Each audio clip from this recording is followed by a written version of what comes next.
नमस्कार दोस्तों, स्वागत है आपका स्टडी फॉर सिविल सर्विसेज में। वीडियो को पूरा देखिए। कोई भी आपका फीडबैक है, कोई सजेशन है, तुरंत वीडियो में कमेंट करके जरूर बताइए। अच्छा लगे तो वीडियो लाइक जरूर कर लीजिए और ऐसे वीडियो लगातार फ्री में पाने के लिए चैनल को तुरंत सब्सक्राइब कर लीजिए और बेल आइकन को जरूर टैप कर लीजिए ताकि आगे भी सारे वीडियो आपको मिलते रहे। यूट्यूब में फॉलो करते हैं तो प्लीज ये वाला फ्री टेलीग्राम चैनल जरूर ज्वाइन कर लीजिएगा। सारे नोटिफिकेशन, सारे अपडेट यहीं पे आते हैं, ध्यान रखिएगा। स्टडी फॉर सिविल सर्विसेज का कोई भी पेड ग्रुप अगर आपको ज्वाइन करना है तो सिर्फ 856480530969608606089453864455 यही नंबर है हमारे, सिर्फ जहां पे कॉल या व्हाट्सएप कर सकते हैं। इंस्टाग्राम पे हमारा पेज जरूर फॉलो कर लीजिएगा, स्टडी फॉर सिविल .सर्विसेज है। ट्विटर पे हमको जरूर फॉलो कर लीजिएगा, @study for civils है। सारे क्वेश्चन अटेम्प्ट करिए और स्कोर अपना तुरंत कमेंट करके बताइए। दोस्तों, आपके यूपीपीसीएस के प्रीलिम्स एग्जामिनेशन के लिए, जो कि काफी करीब है, एक बेहतर रिवीजन कराने के उद्देश्य से स्टडी फॉर सिविल सर्विसेज की ओर से फ्री इनिशिएटिव चलाए जा रहे हैं लगातार, और उसमें मॉक टेस्ट आपको दिए जा रहे हैं। तो सेक्शन वाइज मॉक टेस्ट में आज जो हम टेस्ट देखने वाले हैं, इसे हल करने वाले हैं, वो है पॉलिटी का। पॉलिटी के कुछ बहुत अच्छे 100 MCQs हैं जो कि बाइलिंगुअल फॉर्मेट में आपको यहाँ पर प्रस्तुत किए जा रहे हैं। इन प्रश्नों पर चर्चा की जाएगी, सही उत्तरों की तलाश की जाएगी। आपका कर्तव्य यह है कि आप इस मॉक टेस्ट में अपनी ओर से हिस्सा लीजिए और प्रश्नों को खुद से हल करने का प्रयास करिए। प्रश्न हल करिएगा, अपना स्कोर जो है वो कमेंट सेक्शन में साझा करिएगा, जिससे कि पता लगेगा कि आप सक्रिय होकर इसमें भागीदारी कर रहे हैं। तो आगे बढ़ते हैं और एक अच्छा रिवीजन आप इसके माध्यम से कर सकते हैं। मॉक टेस्ट इसीलिए हल करने चाहिए कि आप अभ्यास कर पाएं और रिवाइज कर पाएं, अपनी कमियों को समय रहते ठीक कर पाएं। तो देखिए, पहला प्रश्न आपसे पूछ रहा है, ये बाइलिंगुअल है, अपनी सुविधा अनुसार देखिएगा। पहला प्रश्न आपसे पूछ रहा है कि इसमें गलती कहां पर है। तो select the incorrect option from the following. अब इसमें नीचे दो स्टेटमेंट दिए हुए हैं। पहला स्टेटमेंट ये कहता है कि under the article 338A of the constitution a provision has been made for the constitution of national commission for scheduled tribe. यानी जो 338 क है अनुच्छेद संविधान का, उसके अंतर्गत राष्ट्रीय अनुसूचित जनजाति आयोग के गठन का प्रावधान किया गया है। और दूसरा स्टेटमेंट ये कहता है कि under the article 331 of the constitution a provision has been made for the representation of Anglo Indian community in Lok Sabha. मतलब जो एंग्लो इंडियन समुदाय है उसके लोकसभा में प्रतिनिधित्व के लिए जो प्रावधान है वो संविधान के अनुच्छेद 331 में किया गया है। तो ये दो बातें कही जा रही हैं। अब इसमें गलती कहाँ पर है वो आपको तलाशनी है। तो देखिए और बताइए। देखिए, इसमें गलत कुछ भी नहीं, दोनों ही बातें एकदम सही है, इसमें कोई भी कमी निकालने लायक नहीं है और इसलिए हम डी का चयन करते हैं। तो दो अलग अलग इंफॉर्मेशन है, इसमें आर्टिकल आपको याद रखने हैं। प्रश्न संख्या 2 कहा जा रहा है कि कौन सा संवैधानिक निकाय, माफ कीजिए, कौन सा सांविधिक निकाय है, यानी सिचुएटरी बॉडी इसमें से कौन सी है, ये आपको देखना होगा। इसका मतलब है कि कुछ जो है इसमें कॉन्स्टिट्यूशनल बॉडी मिली होंगी, तो उनको छांट कर आपको अलग कर देना है। तो इसमें कुल मिलाकर 4 ही दिए हुए हैं। पहला तो नेशनल कमीशन फॉर वुमेन है, यानी महिला आयोग है। नेशनल कमीशन फॉर माइनॉरिटीज है, यानी अल्पसंख्यकों का आयोग है। दूसरा शेड्यूल कास्ट, यहाँ आप देख रहे हैं national commission for schedule cast है, और नेशनल ह्यूमन राइट कमीशन है। इसमें से देखना यह है कि जो सांविधिक निकाय है वो कौन कौन से, छांट कर आपको अलग करना है। तो सेकंड क्वेश्चन आपने देखा, करेक्ट आंसर इसका सी हो जाएगा। देखिए, पहला, दूसरा और चौथा जो है वो तो ठीक है, पहला, दूसरा और चौथा। लेकिन ये तीसरा वाला जो राष्ट्रीय अनुसूचित जाति आयोग है, ये असल में संवैधानिक निकाय है, 2004 में गठित होता है और ये संवैधानिक निकाय है। बाकी जो है वो सिचुएटरी बॉडी यानी वैधानिक निकाय है। जैसे कि महिला आयोग जो है वो 1992 का है, अल्पसंख्यकों वाला जो राष्ट्रीय आयोग है वो 1993 का है, और मानवाधिकार जो ह्यूमन राइट कमीशन है वो 1993 का वो भी है। तो इस तरीके से हमने देखा, इसमें से तीसरा वाला अलग है जो कि संवैधानिक है, बाकी सब जो है वो आपकी सिचुएटरी बॉडी यानी वैधानिक निकाय। तो सी वाले ऑप्शन को चुनकर तीसरे प्रश्न की ओर चलते हैं, जिसमें कि पूछा जा रहा है कि सही कौन सा है। करेक्ट ऑप्शन आपको इसमें से बाहर करना है। तो इसमें बताया गया कि reservation of seats for schedule caste and schedule tribe in house of people has been provided under article 330। इसका जो प्रावधान है, मतलब लोकसभा में अनुसूचित जातियों और जनजातियों के लिए सीटों के आरक्षण का, वो अनुच्छेद 330 के अंतर्गत दिया जाता है। और the power to declare any caste and tribe as schedule caste and schedule tribe rest with the governor of the concern state. मतलब ये है कि जो राज्य का राज्यपाल होता है, संबंधित राज्य का राज्यपाल जहां से जुड़ा हुआ मामला है, वो किसी भी जाति या जनजाति को अनुसूचित जाति जनजाति घोषित कर सकता है। ये पावर उसके पास होती है। इस तरीके से कहा गया। अब इसमें सही कौन सा है वो आपको बताना है। तो तीसरा प्रश्न आपने देखा, करेक्ट आंसर इसका होना चाहिए ए वाला, क्योंकि पहला वाला ही सही है, दूसरा वाला तो गलत है। यहाँ इतनी सारी पावर राज्यपाल के पास यानी गवर्नर के पास कहाँ से आ जाएंगे। गवर्नर राष्ट्रपति के लिए, यानी जो प्रेसिडेंट हमारा होता है, उसके लिए रिप्रेजेंटेटिव का काम करता है स्टेट में, लेकिन उसके पास इतनी भी ज़्यादा शक्तियाँ नहीं होती हैं। तो इसमें से ए वाले ऑप्शन को चुन लेते हैं, केवल पहला सही है। ये जो शक्ति है ना, ये राष्ट्रपति के पास होती है, वही डिक्लेयर कर सकते हैं। हाँ, राज्यपाल उसमें सलाह देने का काम या सुझाव देने का काम कर सकता है। इसके बाद आगे बढ़ते हैं, प्रश्न संख्या 4 को देखते हैं। इसमें करेक्ट ऑप्शन आपसे चुनने के लिए कहा जा रहा है, the tenure of the mayor is of 5 years. जो मेयर होता है उसके लिए कार्यकाल कितना होता है, 5 साल का होता है। 5 साल बाद उसे अपने पद से हटना पड़ता है, फिर से चुनाव होता है। इसके बाद दूसरा स्टेटमेंट ये कहता है कि municipalities were given constitutional status bye 76th amendment act. जो 76वां संशोधन है उसके द्वारा जो नगर पालिकाएं होती हैं उनको संवैधानिक दर्जा दिया गया है। और if there is any dispute between panchayat and cantonment board, the final decision is taken by the state government subject to the approval of the central government. अब इसमें यह है कि छावनी बोर्ड और जो पंचायतें हैं उनके बीच में अगर कोई विवाद होता है, किसी तरह का डिस्प्यूट होता है, तो इसके मामले में निर्णय लेने का जो अधिकार है वो केंद्र सरकार के अनुमोदन के अधीन राज्य के पास होता है, मतलब राज्य की सरकार इसमें फैसला लेती है। तो अब आप ये बताइए कि सही कौन सा है। प्रश्न को आपने देखा, करेक्ट आंसर इसका क्या होना चाहिए? बी वाला होना चाहिए। ठीक, बी को चुन लीजिए, पहला और तीसरा सही है। लेकिन ये जो दूसरा दिया है ना कि 76वें संशोधन के द्वारा नगर पालिकाओं को संवैधानिक दर्जा, तो ये 74वां संशोधन था, 74 नंबर का ये था, और ये 1992 में होता है। 74वां कब होता है? ये 1992 में होता है, और उस समय नगर पालिकाओं को संवैधानिक दर्जा दिया जाता है।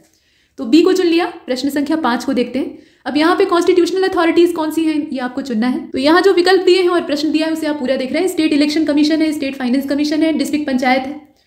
तो करेक्ट आंसर क्या होना चाहिए? संवैधानिक प्राधिकरण ये सभी हैं जितने भी आप देख रहे हैं। तो इसलिए डी वाले विकल्प को चुन लीजिए। 1, 2, 3 इसमें जितने भी हैं वो सभी क्या है? संवैधानिक प्राधिकरण। आगे बढ़ते हैं, प्रश्न संख्या 6 को देख लेते हैं। इसमें कहा गया कि इनकरेक्ट ऑप्शन कौन सा है। तो the governor of the concern state constitute the finance commission to review the financial condition of panchayat. और इसके बाद इसमें मतलब पंचायतों की जो वित्तीय स्थिति है उसका पुनरावलोकन करने के लिए वित्त आयोग के गठन से संबंधित जो प्रावधान है वो राज्य का राज्यपाल करता है। दूसरा स्टेटमेंट ये कहता है कि the state finance commission is responsible for the distribution of revenue between state government and local government. मतलब जो राज्य का वित्त आयोग होता है वो स्थानीय शासन और राज्य सरकार के बीच में राजस्व का बंटवारा करता है, उसके लिए उत्तरदायी होता है। और तीसरा स्टेटमेंट ये कहता है कि the minimum age of a person should be 18 years to contest the election of panchayat. जो पंचायत का इलेक्शन होता है उसमें हिस्सा लेने के लिए न्यूनतम आयु, मतलब पंचायत का चुनाव लड़ने के लिए असल में न्यूनतम आयु जो है वो 18 साल की होनी चाहिए। अब ऐसे करके दिया हुआ है, इसमें गलती कहाँ पर है वो आपको तलाशनी है। प्रश्न को आप ध्यान से देखिए। अब ये जो छठवां है ना, इसका करेक्ट आंसर सी होना चाहिए। देखिए ये जो तीसरा वाला दिया है इसमें मिनिमम एज लिमिट जो दी है 18, वो असल में 18 नहीं है, बल्कि इसमें सी वाले को चुन लीजिए, 18 नहीं है बल्कि 21 है। 21 साल से अगर कम उम्र रहेगी तो आप चुनाव नहीं लड़ सकते हैं, जो पंचायत का चुनाव है उसको नहीं लड़ सकते हैं। 18 यहाँ पे कुछ ज़्यादा ही कम दे दिया है। प्रश्न संख्या, और बाकी दोनों सही है तो उसको ध्यान से देखिएगा। प्रश्न संख्या 7 को देखते हैं। यहाँ देखें, which of the following option is correct. तो इसमें कौन सा विकल्प सही है? Under the Panchayati Raj system panchayat samiti is form at the block level. जो ब्लॉक लेवल होते हैं वहाँ पे पंचायत समिति का गठन होता है, और ऐसा हम पंचायती राज सिस्टम के अंदर देखते हैं। इसके बाद जो सेकेंड स्टेटमेंट है वो कहता है कि the member of panchayat samiti are elected by the members of panchayat. जो पंचायत के सदस्य होते हैं वो पंचायत समिति के सदस्यों का चुनाव करते हैं, उनके माध्यम से ये चुनाव होता है। और तीसरा स्टेटमेंट ये कहता है कि the governor issue notification of alteration in the boundaries of block and district panchayat. मतलब जो राज्यपाल होता है वो खंड और जिला पंचायतों की सीमाओं में परिवर्तन की अधिसूचना को जारी कर सकता है। ये पावर जो है वो राज्यपाल के पास होती है। तो आप ये बताइए कि इसमें सही कौन सा है। प्रश्न को आप देख रहे हैं, 7वां पूरा आपके सामने है। अब ये जो 7वां क्वेश्चन है इसका करेक्ट आंसर सी होना चाहिए। देखिए इसमें पहला और तीसरा तो सही है, पहला और तीसरा उसमें कोई संदेह नहीं है। लेकिन पंचायत समिति के जो सदस्य होते हैं ना वो सीधे सीधे जनता के द्वारा चुने जाते हैं। उसमें कोई भी दूसरा ऐसा पंचायत का सदस्य और इस तरह के लोग नहीं काम करते हैं, जनता उनको सीधे चुनती है। ठीक, तो वो गलत है। इसके बाद 8वें को देखते हैं। अब यहाँ देखें, कहा गया कि जो 73वां कॉन्स्टिट्यूशनल अमेंडमेंट होता है 1992 का, at present there is no panchayati raj institution in which of the following north eastern state. जितने भी पूर्वोत्तर के राज्य हैं, नॉर्थ ईस्टर्न स्टेट हैं, उसमें से कुछ राज्य ऐसे हैं जिनमें कि पंचायती राज इंस्टीट्यूशन जो है वो मौजूद नहीं है। और ये किस माध्यम से प्रावधान किया गया है? तो 73वां जो संशोधन 1992 में हुआ था उसी के प्रोविजन के अंतर्गत ये किया गया है। तो वो कौन कौन से राज्य हैं ये आपको चुनना है। अब नीचे 3 राज्यों के नाम दिए हैं, मिजोरम है, मेघालय है और नागालैंड। आप बताइए कि पूर्वोत्तर के कौन से राज्यों में पंचायती राज व्यवस्था नहीं है। तो डी वाले ऑप्शन को चुन लीजिएगा। देखिए ये तीनों ही जो है यहाँ पे पंचायती राज सिस्टम नहीं वर्क करता है, और इसके पीछे जो प्रावधान है वो 73वें संशोधन के माध्यम से किया गया है। तो ये तीनों राज्य आपको पता होना चाहिए, मतलब मिजोरम, मेघालय और नागालैंड। इसके बाद 9वें प्रश्न को देखते हैं। यहाँ करेक्ट ऑप्शन आपको खोजने के लिए कहा जा रहा है। ये भी पंचायती राज सिस्टम से ही जुड़ा हुआ है। तो बलवंत राय मेहता कमेटी जो है ये 3 टियर सिस्टम के बारे में बताती है, उसकी रिकमेंडेशन करती है। Reform in the method of representation का जो प्रोविजन है या जो उसके लिए रिकमेंडेशन है वो अशोक मेहता कमेटी के द्वारा की गई थी। एल.एम. सिंघवी कमेटी जो है, यहाँ आप दोनों भाषाओं में देख रहे हैं, ये द्विस्तरीय पद्धति यानी 2 टियर सिस्टम की वकालत करती है। और जीवीके राव कमेटी जो है ये लोकल सेल्फ गवर्नमेंट सिस्टम को मानती है, उसकी रिकमेंडेशन करती है। ऐसे करके दिया हुआ है, लेकिन सभी जो है ना इसमें गलत है, कोई एक सही है। कौन सा सही है वो सही विकल्प आपको खोजना है। तो 9वां प्रश्न आपने देखा, करेक्ट आंसर इसका ऊपर वाला ही होना चाहिए। बलवंत राय मेहता कमेटी जो है उन्होंने त्रिस्तरीय जो सिस्टम होता है पंचायती राज व्यवस्था में उसकी वकालत की थी। ठीक, मतलब त्रिस्तरीय पद्धति की वकालत की थी, और बाकी जो है वो गलत है। तो जो सही है उसको भी जान लीजिए। देखिए अशोक मेहता कमेटी जो है वो द्विस्तरीय पद्धति के बारे में रिकमेंडेशन करती थी, तो 2 टियर सिस्टम उसका हो जाएगा अशोक मेहता कमेटी का। एल.एम. सिंघवी की कमेटी जो थी वो स्थानीय स्वशासन पद्धति पर जोर देती थी। तो यहाँ ये जो लोकल सेल्फ गवर्नमेंट सिस्टम है ये किससे रिलेटेड है? एल.एम. सिंघवी से जुड़ा हुआ है। जीवीके राव से कौन जुड़ा हुआ है? इससे जो मतलब प्रतिनिधित्व की पद्धति में सुधार की व्यवस्था है, उसको हम जोड़कर देख सकते हैं। तो इस तरीके से बाकी सभी गलत हैं, केवल इसका जो पहला वाला है ए वाला वही सही है। प्रश्न संख्या 10 को देखते हैं। इनकरेक्ट ऑप्शन आपसे खोजने के लिए कहा जा रहा है। 4 स्टेटमेंट दिए हुए हैं।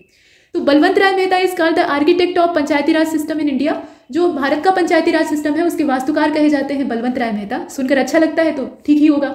उसके बाद देखें दूसरा स्टेटमेंट, कहा गया कि Panchayati Raj system in India was first started in Rajasthan and Andhra Pradesh. पहले 2 राज्यों से ये स्टार्ट होता है। उसमें राज्यों के नाम आप देख रहे हैं, राजस्थान और Andhra Pradesh. The first Panchayati Raj system was inaugurated on October 2, 1959, यानी 2 अक्टूबर गांधी जयंती के मौके पर 1959 में नागौर डिस्ट्रिक्ट ऑफ राजस्थान जो है वहां से इसे शुरू किया गया था, इसका उद्घाटन किया गया था। और डी वाला स्टेटमेंट ये कह रहा है कि Jawaharlal Nehru had recommended the decentralisation system. Jawaharlal Nehru ने सबसे पहले विकेंद्रीकरण की जो पद्धति है उसकी रिकमेंडेशन की थी। आप ये बताइए गलती कहाँ पर है? तो गलती यहाँ पर देखिए अगर ध्यान से तो एकदम अंत में जाकर हुई है। जवाहरलाल नेहरू के द्वारा ऐसी कोई भी सिफारिश नहीं की गई थी। ये जो सिफारिश है विकेंद्रीकरण की प्रणाली की, ये बलवंत राय मेहता के द्वारा की गई थी। ठीक, तो यहाँ नाम ही गलत दिया है, इसीलिए डी वाले ऑप्शन को हम बाहर कर देते हैं। 11वें प्रश्न को देखते हैं, जिसमें पूछा गया कि इसमें से कौन सी सिचुएटरी बॉडी नहीं है। मतलब जितनी भी अथॉरिटीज के नाम दिए हैं उसमें से कौन सा सांविधिक निकाय नहीं है, ये बताइए। तो नेशनल इन्वेस्टिगेशन एजेंसी यानी राष्ट्रीय जांच एजेंसी, जिसे कि आप NIA कहते हैं। National commission for scheduled tribe यानी राष्ट्रीय अनुसूचित जनजाति आयोग। नेशनल डिजास्टर मैनेजमेंट अथॉरिटी यानी राष्ट्रीय आपदा प्रबंधन प्राधिकरण। और national commission for protection of child rights यानी बाल अधिकार संरक्षण आयोग जो है। अब इसमें आप ये बताइए कि कौन सा सिचुएटरी बॉडी नहीं है। प्रश्न को ध्यान से देखिए। करेक्ट आंसर इसका क्या होना चाहिए? बी वाला। ठीक, national commission for scheduled tribe ये जो है ना, ये सिचुएटरी बॉडी नहीं है। बाकी सब जो है वो सिचुएटरी हैं, लेकिन ये अकेले जो है कॉन्स्टिट्यूशनल बॉडी। नेक्स्ट प्रश्न संख्या 12, ये वाला ऐसा प्रश्न पूछा जाता है, कौन सा सांविधिक है कौन सा संवैधानिक है। अब यहाँ क्रोनोलॉजी अरेंज करनी है। सिर्फ अकबर बाबर और जो शासक हैं, राजा महाराजा है, उन्हीं की क्रोनोलॉजी नहीं अरेंज की जाती है, बल्कि संस्थाएं, ऑर्गेनाइजेशन, इस तरह की जो चीज़ें होती हैं उनकी भी क्रोनोलॉजी होती है, क्योंकि उनकी भी स्थापना का एक समय होता है। अब यहाँ पे समितियों की बात हो रही है, तो संथानम कमेटी है, अशोक मेहता कमेटी है, GV के राव कमेटी है और हनुमंत राव कमेटी। इनकी स्थापना का समय अगर आपको पता है तो आप आराम से इसको अरेंज कर सकते हैं। तो बताइए कि इसमें कौन सा क्रम चुनना चाहिए। 12वां प्रश्न आपने देखा, करेक्ट आंसर इसका ए हो जाना चाहिए। थोड़ा सा आपको हेर फेर करना पड़ेगा, पहला दूसरा चौथा तीसरा, मतलब शुरुआत वाले तो क्रम से ही रखे हैं। संथानम कमेटी जो है वो 1962 की है, 1962। अशोक मेहता कमेटी जो है वो 77 मतलब 1977 की है। GV के राव जो है वो 1985 की है यानी 1985। और हनुमंत राव वाली जो कमेटी है वो असल में 1982 की है। तो थोड़ा सा आपको हेर फेर, मतलब ये 82 वाला पहले और 85 वाला बाद में करना था। तो ए को चुन लिया। अब इसके बाद 13वें प्रश्न को देखते हैं, जिसमें इनकरेक्ट ऑप्शन आपसे चुनने के लिए कहा जा रहा है। कुल 3 स्टेटमेंट है, तो पहले स्टेटमेंट पढ़ लेते हैं, उसके बाद हम विकल्प भी देखेंगे। पहले स्टेटमेंट में कहा गया कि 1986 a committee to prepare a concept paper on revitalisation of Panchayati raj institution for democracy and development. ये जो कॉन्सेप्ट पेपर है ये तैयार किया गया था, और कौन सी कमेटी का यहाँ पे नाम दिया हुआ है तो आप नीचे देखें, under the chairmanship of LM Singhvi was appointed. मतलब LM सिंघवी जो है उनकी अध्यक्षता में एक कमेटी गठित की गई थी, और वो 1986 में गठित होती है, जो कि एक अवधारणा पत्र तैयार करेगी। अवधारणा पत्र क्या होगा वो आपने देखा। इसके बाद जो दूसरा स्टेटमेंट है वो ये कहता है कि 1988 सब कमेटी, यहाँ नीचे आप देख रहे हैं ये वाला, a sub committee of the consultative committee of parliament was constituted under the chairmanship of PK Thungon to examine the political and administrative structure. PK Thungon की अध्यक्षता में ये गठित की जाती है और 1988 में गठित की जाती है राजनीतिक और प्रशासनिक ढांचे की जांच के लिए। VN गाडगिल की अध्यक्षता में, उनकी चेयरमैनशिप में एक कमेटी का गठन होता है जो कि नीति और कार्यक्रम संबंधी प्रावधानों को देखती थी। मतलब पॉलिसी और प्रोग्राम से रिलेटेड ये कमेटी थी, और इसका जो समय है वो 1988 का है। ऐसे करके इसमें 3 बातें कही गई हैं। इसे आपने देखा, गलत की तलाश आपको करनी है, नीचे विकल्प दिया हुआ है। या तो कोई एक स्टेटमेंट गलत होगा और नहीं तो सभी सही हो जाएंगे। तो इसमें संभावना क्या बनती है? ये अच्छे स्टेटमेंट हैं, इसमें से गलतियां नहीं है, और इसीलिए हम डी को चुनते हैं। नॉन ऑफ दीज, इसमें से कुछ भी गलत नहीं, मतलब यह है कि ये तीनों कथन सही है।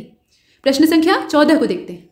गलत विकल्प का आपको चयन करना है। तो Panchayati Raj required full cooperation of the local people to work successfully. जो लोकल पीपुल है वो जब तक कोऑपरेट नहीं करेंगे तब तक पंचायती राज व्यवस्था सक्सेसफुली वर्क नहीं कर सकती है, ऐसा इसमें कहा गया। पंचायती राज रिप्रेजेंट्स, यहाँ नीचे आप देख रहे हैं, decentralisation of powers, people's participation and community development. जो पंचायती राज व्यवस्था होती है उसमें शक्तियों का विकेंद्रीकरण होता है, लोगों की भागीदारी बढ़ती है और सामुदायिक विकास का प्रतिनिधित्व किया जाता है। इसके बाद तीसरा वाला स्टेटमेंट ये कहता है कि Panchayati Raj nomenclature of rural local government was result of Mahatma Gandhi suggestion. ये जो पूरा ढांचा है पंचायती राज नामांकन इत्यादि, मतलब ग्रामीण स्थानीय स्वशासन में, वो सब किसके सुझाव का परिणाम है? महात्मा गांधी के, ऐसा इसमें बताया गया। अब इसमें से गलती की तलाश आपको करनी है। प्रश्न संख्या 14 को आप पूरा देख रहे हैं। अब ये जो 14वां प्रश्न है इसका करेक्ट आंसर हो जाएगा डी वाला। इसमें से कुछ भी गलत नहीं है, जितनी बातें हैं वो सभी सही कही गई हैं, तो इनमें से कोई नहीं, नॉन ऑफ दीज वाला जो ऑप्शन है उसको चुन लेते हैं, जो कि यहाँ नीचे छिपा हुआ है। ठीक, तो तीनों कथन काम के हैं, आप इन्हें अलग अलग देख सकते हैं। प्रश्न संख्या 15, select the incorrect option from the following. Ashok Mehta ने भारत की आत्मनिर्भर समाज व्यवस्था का वर्णन करते हुए कहा कि भारत की जो ग्राम पंचायतें हैं, और पंचायतें नहीं, शुरुआत में तो ग्राम व्यवस्था थी, तो वो छोटे छोटे गणतंत्र हैं। मतलब कहा गया कि while describing India self sufficient social system, Ashok Mehta had said that India's village system is small Republic units. ये छोटे छोटे रिपब्लिक यूनिट हैं। और दूसरा वाला ये कहता है कि भारतीय संविधान का अनुच्छेद 40 जो है उसके तहत राज्य को ग्राम पंचायतों को संगठित करने का अधिकार है। आर्टिकल 40 जो है उसके माध्यम से इंडियन कॉन्स्टिट्यूशन जो है ये अधिकार देता है, स्टेट को ये अधिकार देता है, राज्य को ये राइट देता है कि वो विलेज पंचायत को ऑर्गेनाइज कर सकते हैं। इसके बाद यहाँ जो तीसरा वाला स्टेटमेंट है उसको देखिए, the third tier in the Indian federal system was added in year 1992 through 73rd and 74th constitutional amendment in year 1993। मतलब यह है कि भारतीय संघात्मक व्यवस्था जो है उसमें तीसरा जो टियर है, तीसरा जो स्तर है, वो वर्ष 1992 में जो 73वां और 74वां संशोधन हुआ था उसके माध्यम से वर्ष 1993 में जोड़ा गया था। मतलब जो अमेंडमेंट की तारीख है वो 1992 है, जोड़ने की जो तारीख है वो 1993 है। ये बारीकी से देखिए। अब इसमें गलती आपको तलाशनी है, गलतियां देखिए और बताइए। तो 15वां आपने देखा, करेक्ट आंसर इसका ए हो जाएगा। केवल पहला वाला इसमें गलत है। अशोक मेहता के द्वारा ये बात नहीं कही गई थी। यहाँ आप देख रहे हैं, अशोक मेहता के द्वारा नहीं कहा गया था, चार्ल्स मेटकाफ का ये कथन था। चार्ल्स मेटकाफ ने कहा था कि भारत की जो ग्रामीण व्यवस्था है वो असल में छोटे छोटे गणतंत्र हैं, और उन्हीं का बड़ा स्वरूप आज हम अपने भारतीय गणतंत्र के रूप में देखते हैं। तो ये एकमात्र गलत है, बाकी सब सही। प्रश्न संख्या 16 को देखते हैं। इनकरेक्ट ऑप्शन आपको खोजना था। तो the legislature of the state has right to make provision regarding the composition of the panchayat. पहला स्टेटमेंट कहता है कि विधानमंडल जो राज्य का होता है पंचायतों की संरचना के संबंध में प्रावधान जारी करने का अधिकार रखता है। और 73rd अमेंडमेंट एक्ट जो 1992 का है उसके द्वारा ये प्रोविजन किया गया कि the panchayat can not be constituted at the intermediate level in the states where the population is less than 10 lakh. 10 lakh से कम अगर आबादी होगी तो जो मध्यवर्ती स्तर इंटरमीडिएट लेवल होता है वहां पे पंचायतों का गठन नहीं किया जा सकता है। यहाँ जो आंकड़ा है उसको ध्यान से देखिएगा। और तीसरा स्टेटमेंट ये कहता है कि if the panchayat is dissolve then it is mandatory to contest election within period of 3 month. 3 months का जो पीरियड है उसमें फिर से एक बार इलेक्शन ऑर्गेनाइज कराना पड़ेगा अगर कोई पंचायत जो है वो विघटित हो जाती है तो यहाँ जो रेंज दी हुई है उसको ध्यान से देखिएगा और इसमें बताइए कि गलती कहाँ पर। तो प्रश्न संख्या 16 को आप देख रहे हैं, करेक्ट आंसर इसका बी हो जाएगा। दूसरा और तीसरा जो है वो गलत है, दोनों गलत है। ये वाला भी गलत है और ये वाला भी। अब इसमें कमियां कहाँ पर है देखिए। 73वां जो संशोधन होता है ना 1992 में यानी 1992 में, इसमें ये कहा गया था कि 20 लाख से कम आबादी अगर है, 10 लाख नहीं 20 लाख से कम आबादी है तो जो इंटरमीडिएट लेवल है वहां पे पंचायतों का गठन नहीं हो सकता है। और पंचायतें यदि भंग होती है तो 6 महीने का समय होता है, 3 महीने का नहीं 6 महीने का समय होता है, उसमें दोबारा इलेक्शन कराना होता है। पहला वाला सही है। प्रश्न संख्या 17 को देखते हैं। अब यहाँ पे जो इनकरेक्ट ऑप्शन है वो आपको खोजना है। तो राष्ट्रीय जो भारत का राष्ट्रीय संविधान है यानी भारतीय संविधान है उसके अनुच्छेद 345 के अंतर्गत राज्य की राजभाषा या भाषाओं को अपनाने की प्रक्रिया दी गई है। Under article 345 of the Indian constitution the procedure for adopting the official language and languages, मतलब दोनों में से कोई भी, of the state has been mention. मतलब जो ऑफिशियल लैंग्वेज है उनको अपनाने की प्रक्रिया कहाँ पर है, ये 345वें अनुच्छेद में हमें दिखाई देती है। Bodo language is a recognised language in the 8th schedule of Indian constitution. ये मान्यता प्राप्त भाषा है और 8वीं अनुसूची में शामिल है। यहाँ बात बोडो की हो रही है। और तीसरा स्टेटमेंट ये कह रहा है कि अंडर आर्टिकल 349, यहाँ पे आप देख रहे हैं, इसे साफ कर लीजिए, देखिए under article 349 of the constitution it has been mentioned that every state will try to arrange adequate facility of education in mother tongue at the primary level of education. मतलब जो प्रत्येक राज्य है वो शिक्षा के प्राथमिक स्तर पर मातृभाषा में शिक्षा की पर्याप्त सुविधाओं की व्यवस्था करने का प्रयत्न करेंगे और ये अनुच्छेद 349 उन्हें बताता है। जबकि चौथा वाला स्टेटमेंट ये कहता है कि जो 1955 का समय था, under the chairmanship of Bala Saheb Gangadhar Kher, the first official language commission was constituted under, इसे जरा सा ऊपर कर लीजिए, under article 344 of the Indian constitution. यहाँ जो आर्टिकल का नंबर दिया है उसको भी ध्यान से देखिएगा। अब ये बताइए कि ये जो 4 स्टेटमेंट है इनमें से गलत कौन सा है। तो इसका गलत जो है वो सी वाला है। यहाँ सी वाले स्टेटमेंट में त्रुटि क्या है इसे देख लेते हैं। तो यहाँ आर्टिकल का नंबर गलत दिया है, 350A होना चाहिए, मतलब 350 का होना चाहिए, या उसी को आप कह सकते हैं 350A, जिसमें कि ये प्रोविजन किया गया है कि it has been mention that every state will try to arrange adequate facility of education in mother tongue at the primary level. ठीक है, तो वहाँ पे आर्टिकल का नंबर गलत दिया है, बाकी सब सही है।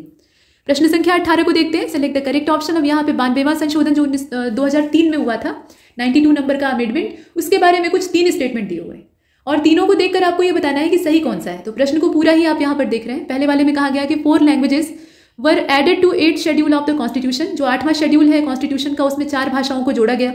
By this the total number of constitutionally recognised language was increase to 22। अब जो संवैधानिक रूप से मान्यता प्राप्त भाषाएं हैं उनकी संख्या बढ़कर 22 हो गई। Bodo, Dogri, Maithili, Santhali languages were added to the 8th schedule of the constitution. मतलब बोडो, डोगरी, मैथिली और संथाली भाषाएं जो है वो 8वीं अनुसूची में इसी अमेंडमेंट के थ्रू जोड़ी गई। अब आप ये बताइए कि इसमें सही कौन सा है। प्रश्न आप देखें, और 18वां जो आप देख रहे हैं इसका करेक्ट आंसर हो जाएगा डी वाला। ये तीनों ही सही हैं, तीनों कथन जो है ये सही है, इसमें कोई भी दिक्कत नहीं है। तो पहला, दूसरा, तीसरा तीनों।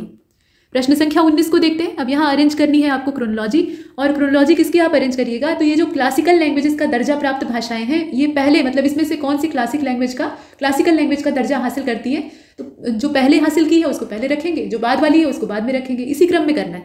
तो यहाँ जो भाषाएं हैं उन्हें आप देख रहे हैं सभी शास्त्रीय भाषाएं हैं। इसमें तमिल है, संस्कृत है, कन्नड़ है और मलयालम है। बताइए पहले किसको क्लासिकल लैंग्वेज का दर्जा प्राप्त होता है। तो क्रम से अगर आप देखें तो करेक्ट आंसर इसका ए हो जाएगा। ये क्रम पहले से ही व्यवस्थित है, इसमें कुछ खास हमें हेरफेर करना नहीं था, सिर्फ उत्तर चुनना था। तमिल को सबसे पहले प्राप्त होता है, तमिल को प्राप्त होता है 2004 में। संस्कृत को अगले साल प्राप्त होता है 2005 में, जबकि कायदे से संस्कृत को पहले मिलना चाहिए था। संस्कृत सबसे पुरानी शास्त्रीय भाषा है, इसको सभी लोग मानते हैं, लेकिन कोई भी सिद्ध नहीं कर पाया। ठीक है, प्रमाणित हम नहीं कर सके क्योंकि लिखित साक्ष्य हमारे पास नहीं था। संस्कृत की जो स्क्रिप्ट है वो बाद में लिखी गई, ये जबानी चलती थी, श्रुति आधारित होती थी। वेदों में आपने देखा है ना कि वो श्रुति जन्य थे, मतलब एक व्यक्ति कहता था, दूसरा उसको सुनकर याद कर लेता था, लेकिन कागज पे दर्ज नहीं होता था। कागज पे बहुत बाद में दर्ज होता है, और उससे पहले तमिल भाषा ने अपना अधिकार दर्ज कर लिया, मतलब उसने साहित्यिक अपना जो साक्ष्य है उसको प्रमाणित कर दिया। तो कुल मिलाकर 2005 और 2004 का है। तमिल को 2004 में, संस्कृत को 2005 में, कन्नड़ को प्राप्त होता है, और कन्नड़ और तेलुगु को एक साथ प्राप्त होता है। कब प्राप्त होता है? 2008 में। जबकि मलयालम का 2013 का है, और उसके बाद में ये जो साहित्यिक शास्त्रीय भाषा का दर्जा है ये प्राप्त होता है ओडिया भाषा को। ओडिया को प्राप्त होता है 2014 में। तो इसमें से हमने ए को चुन लिया, कुछ और भाषाओं को आपने जाना इसमें अतिरिक्त।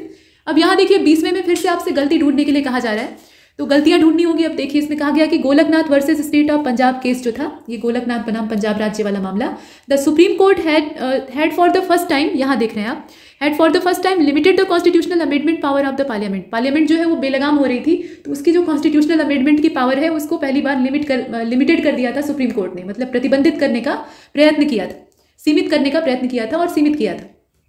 The parliament of India can amend the fundamental rights of the citizen. जो नागरिकों के मौलिक अधिकार है उनको भी संसद के द्वारा संशोधित किया जा सकता है। और Sikkim was incorporated as the 22nd state of the Indian union by 36th amendment act 1975।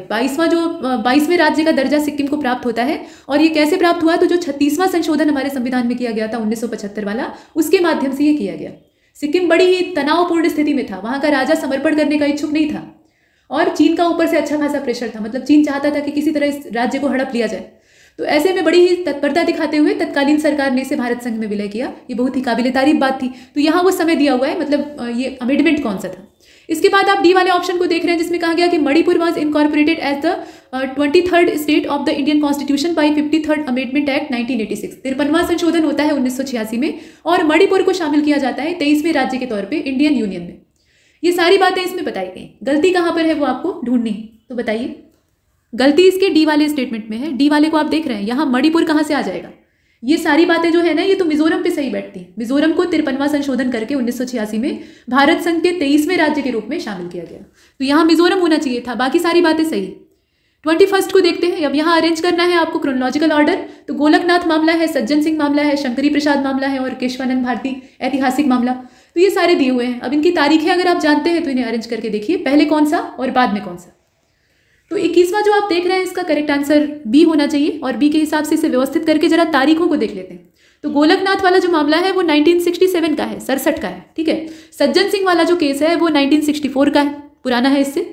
Shankari प्रसाद वाला और पुराना है, वो एकदम शुरुआती है, 1951 का है। और केशवानंद भारती वाला जो मामला है वो 73 का है। इस तरीके से इसको अरेंज करना था, तो हमने बी को चुना। प्रश्न संख्या 22 को देखते हैं। पूछा गया कि करेक्ट ऑप्शन कौन सा है। तो Indian constitution can be amended under the provision of article 368। जो 368वां आर्टिकल है उसके माध्यम से हम संविधान में संशोधन कर सकते हैं। और an initiative to amend the constitution can be taken in any house of the parliament. किसी भी हाउस ऑफ पार्लियामेंट में, मतलब जो संसद का कोई भी सदन है उसमें संविधान संशोधन की प्रक्रिया की पहल की जा सकती है। उसमें ऐसा कोई निश्चित नहीं है कि आप लोकसभा में करिए या राज्यसभा में। इसके बाद तीसरा स्टेटमेंट ये कहता है कि article 368 was amended by the 24th constitutional amendment act 1971 and 101 constitutional amendment act 2016। यहाँ पे दो संशोधनों की बात की जा रही है। एक तो है 24वां संशोधन जो कि 1971 में हुआ था, और उसके बाद है 101वां जो कि 2016 में हुआ था, ये नवीन है। तो इनके माध्यम से अनुच्छेद 368 को संशोधित किया गया था, उसमें जो अमेंडमेंट का काम है वो किया गया था। तो अब आप ये बताइए कि सही कौन सा है। प्रश्न तो आपने देख लिया, 3 स्टेटमेंट है, सही इसमें से कौन कौन से हैं? सभी सही हो सकते हैं या फिर कुछ हो सकते हैं। तो 22वां जो आप देख रहे हैं इसका करेक्ट आंसर पहला दूसरा हो जाएगा। इसमें पहला सही है, दूसरा सही है, लेकिन तीसरा वाला जो है वो गलत है। अब तीसरा क्यों गलत है ये जानने की आवश्यकता है। तो आप देख रहे हैं कि जो 24वां संशोधन अधिनियम होता है 1971 वाला, और उसके साथ साथ 42वां, 101वां नहीं 42वां, ठीक है, यहाँ संशोधन का नंबर गलत दिया है।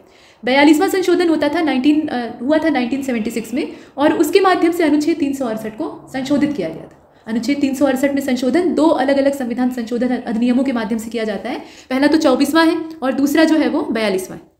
इसके बाद प्रश्न संख्या 23 को देखते हैं। यहाँ पे इनकरेक्ट ऑप्शन आपसे खोजने के लिए कहा जा रहा है। तो इसमें कहा गया कि the word national in Indian national Congress was influenced by the reaction against British rule. जो ब्रिटिश शासन था उसके विरुद्ध प्रतिक्रिया से प्रभावित होकर जो भारतीय राष्ट्रीय कांग्रेस नाम है उसमें राष्ट्रीय शब्द को जोड़ा गया था, राष्ट्रीयता की भावना को दिखाने के लिए। A political party can be recognise as a state party only if that party has secure at least 6% of total valid votes polled in any general assembly election of the concern state. मतलब किसी भी party, कोई भी party है चुनावी, तो उसे एक राज्य पार्टी के रूप में मान्यता तभी मिल सकती है जब उस पार्टी से संबंधित राज्य के किसी भी आम विधानसभा चुनाव में डाले गए जो वैध वोटों की संख्या है उसका कम से कम 6% उसे प्राप्त हुआ। मतलब जितने वैलिड वोट पड़े हैं उसमें से 6% अगर उसको प्राप्त होता है तो ही उसे मान्यता मिल सकती है। और तीसरा स्टेटमेंट ये कहता है कि किसी पार्टी को एक राज्य पार्टी के रूप में तभी मान्यता दी जा सकती है जब वह पार्टी संबंधित राज्य के किसी भी आम विधानसभा चुनाव में कम से कम 2 सीटें जीतने में सफल रही हो, एटलीस्ट 2 सीट जो है वो एबल रही हो विन करने में। तो जनरल असेंबली का जो इलेक्शन है उसमें ये आवश्यक होता है कि कम से कम 2 सीटें उसके पास हैं, तभी जाकर वो पॉलिटिकल पार्टी जो है वो स्टेट पार्टी के तौर पर रिकॉग्नाइज होगी। अब आप ये बताइए कि ये जो दिया हुआ है इसमें से ये 3 स्टेटमेंट है, गलत कौन सा है। प्रश्न को आप देख रहे हैं और इसका जो करेक्ट आंसर इसमें ध्यान से पहले देख लीजिए। डी वाले ऑप्शन को चुन लेते हैं क्योंकि इसमें कुछ भी गलत नहीं है, और डी में क्या कहा गया है कि इसमें से कोई भी गलत नहीं है, तो इसी को चुनने में भलाई है। ये तीनों कथन सही है, तीनों में से कोई भी जो है वो गलत नहीं, पहला दूसरा तीसरा। प्रश्न संख्या 24 को देखते हैं। पूछा गया कि करेक्ट ऑप्शन कौन सा है। तो election commission does the registration of political parties. Election commission जो है वो पॉलिटिकल पार्टीज का रजिस्ट्रेशन करने का काम करता है। The representation of people act 1956 provide for the registration of political party. मतलब यहाँ पे जो रिप्रेजेंटेशन है ये लोक प्रतिनिधित्व अधिनियम की बात हो रही है जो कि 1956 का है। राजनीतिक दलों के पंजीकरण का प्रावधान इसी के माध्यम से किया गया है।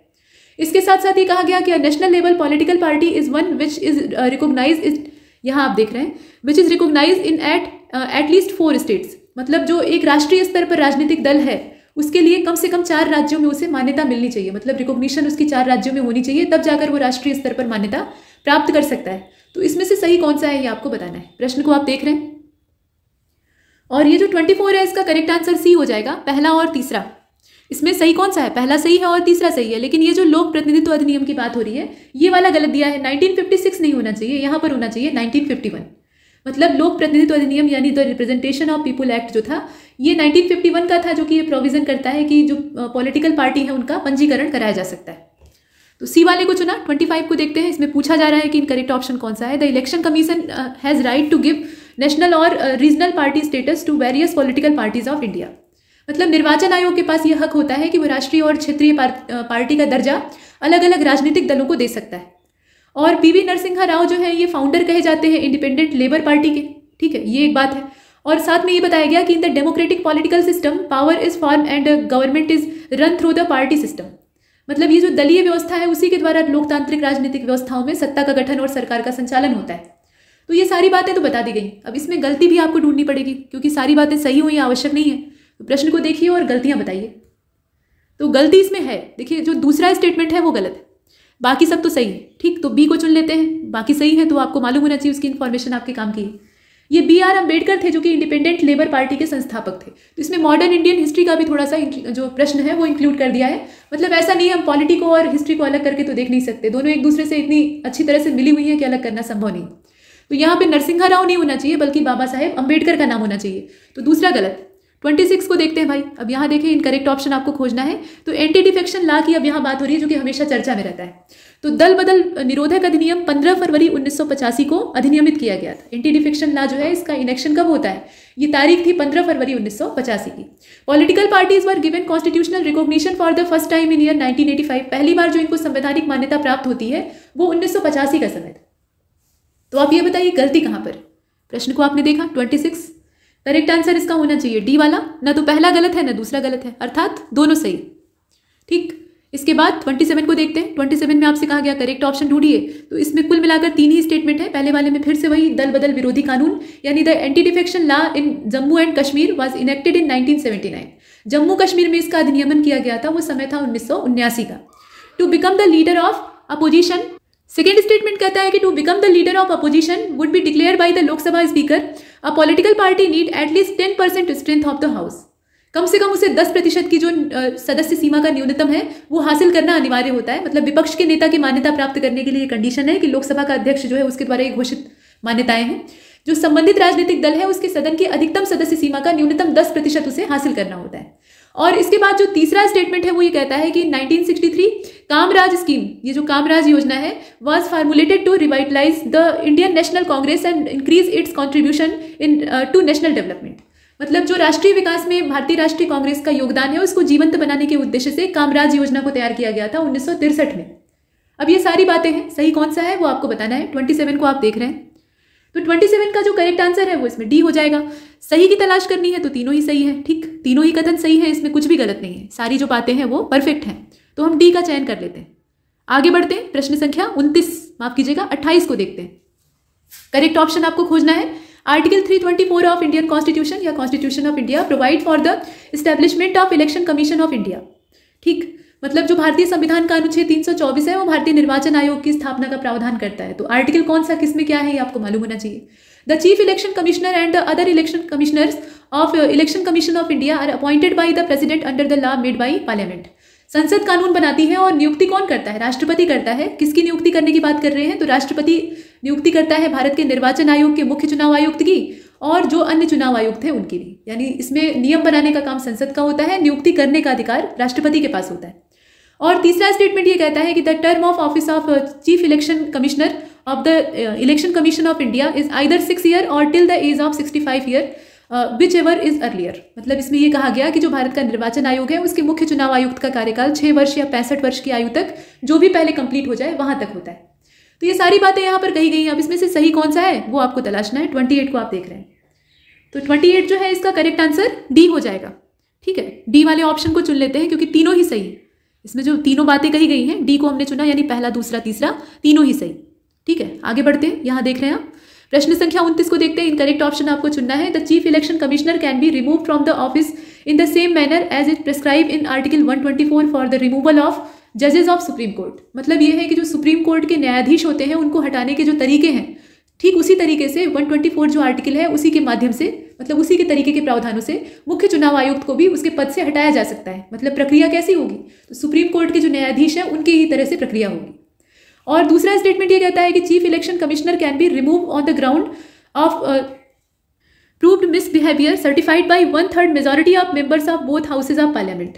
मतलब जो मुख्य चुनाव आयुक्त है उनको संसद के दोनों सदनों के सदस्यों की 1/3 बहुमत द्वारा जो प्रमाणित कदाचार है, मतलब कदाचार का आरोप लगा है और वो प्रमाणित हो चुका है, उसके आधार पर पद से हटाया जा सकता है। और तीसरा स्टेटमेंट ये कहता है कि other commissioners of election commission can be remove by the president on the advice of chief election commissioner. तो चीफ इलेक्शन कमिश्नर जो है वो एडवाइस देगा, तो प्रेसिडेंट जो है वो बाकी जो कमिश्नर हैं इलेक्शन कमीशन के उनको हटा सकते हैं। अब ये सारी हटाने वाली प्रक्रियाओं के यहाँ जो वर्णन किया गया है इसे आप देखिएगा और बताइएगा कि इसमें से गलत कौन सा है। प्रश्न को आपने देखा 29वां, और इसका जो सही जवाब है वो इसमें बी वाला हो जाएगा। ये जो बताया गया है कि मुख्य चुनाव आयुक्त को संसद के दोनों सदनों के सदस्यों की 1/3 बहुमत द्वारा हटाया जा सकता है। इसमें 2/3 बहुमत की आवश्यकता होती है। ठीक है, 1/3 नहीं बल्कि ये 2/3 बहुमत की आवश्यकता होती है, तब जाकर जो प्रमाणित कदाचार है उसके आधार पर उसे उसके पद से हटाया जा सकता है। ठीक, तो इसमें दूसरा वाला जो स्टेटमेंट है वही गलत है, बाकी तो सही। अगला प्रश्न देखिए, इसमें पूछा जा रहा है कि the election related to which of the following authority is not conducted by the election commission of India. मतलब इसमें से किस जो निकाय है या फिर आप कह लीजिए कि अथॉरिटी है उसका इलेक्शन ऑर्गेनाइज करने का अधिकार इलेक्शन कमीशन के पास नहीं होता है या इलेक्शन कमीशन उसको कंडक्ट नहीं कराता है। तो इसमें स्टेट लेजिस्लेचर दिया हुआ है, म्यूनिसिपैलिटीज दिया हुआ है, वाइस प्रेसिडेंट का इलेक्शन है और प्रेसिडेंट का इलेक्शन है। किस इलेक्शन को election commission of India organise नहीं कराता है? तो प्रश्न संख्या 30 को आप देख रहे हैं और इसका जो सही जवाब है वो बी हो जाएगा। म्यूनिसिपैलिटीज का जो इलेक्शन होता है उसको election commission of India handle नहीं करता है। ठीक है, पंचायतों और नगर पालिकाओं मतलब जो स्थानीय निकाय हैं उनसे संबंधित चुनाव राज्य का जो निर्वाचन आयोग है वो संपन्न कराता है। ठीक, 31 को देखते हैं। यहाँ कहा गया कि select the correct option from the following. The decision to disqualify a person declare a criminal by a court of law from contesting election is taken by the president. मतलब न्यायालय के द्वारा अगर कोई व्यक्ति अपराधी घोषित है तो चुनाव लड़ने के लिए अयोग्य करार देने का जो निर्णय है वो राष्ट्रपति करता है। मतलब वो चुनाव लड़ सकता है या नहीं, इस मामले में फैसला कौन करेगा? President of India. और दूसरा स्टेटमेंट ये कहता है कि in India both the right to vote and right to elected are constitutional rights. मतलब भारत में जो मताधिकार और निर्वाचित होने का अधिकार है दोनों ही क्या है? कॉन्स्टिट्यूशनल राइट है, मतलब संवैधानिक अधिकार है, संविधान में उनका ब्यौरा है। The voting age was reduce from 21 year to 18 years by the 61 amendment act 1989 और this provision was implemented on March 28, 1989। मतलब 61वां संशोधन होता है 1989 में और मतदान की जो आयु है उसको 18 से माफ कीजिएगा 21 से घटाकर 18 कर दिया जाता है और इसे इम्प्लीमेंट कर दिया जाता है 28 मार्च 1989 को। ये भी इसमें दिया हुआ है। तो इस तरीके से ये 3 स्टेटमेंट है, आपने देखा। अब इसमें ये बताइए कि सही कौन सा है। पूरा प्रश्न आप देख रहे हैं। करेक्ट आंसर इसका बी हो जाएगा। देखिए इसमें पहला तो गलत है, पहला वाला गलत है, बाकी दोनों सही हैं और इसीलिए हम बी को चुन रहे हैं। तो पहले वाले में समस्या क्या है? यहाँ जो न्यायालय के द्वारा घोषित अपराधी होता है उसका चुनाव लड़ना योग्य, मतलब उसकी चुनाव लड़ने की योग्यता है या नहीं है, अयोग्य करार देने का जो अधिकार है वो संसद के पास होता है।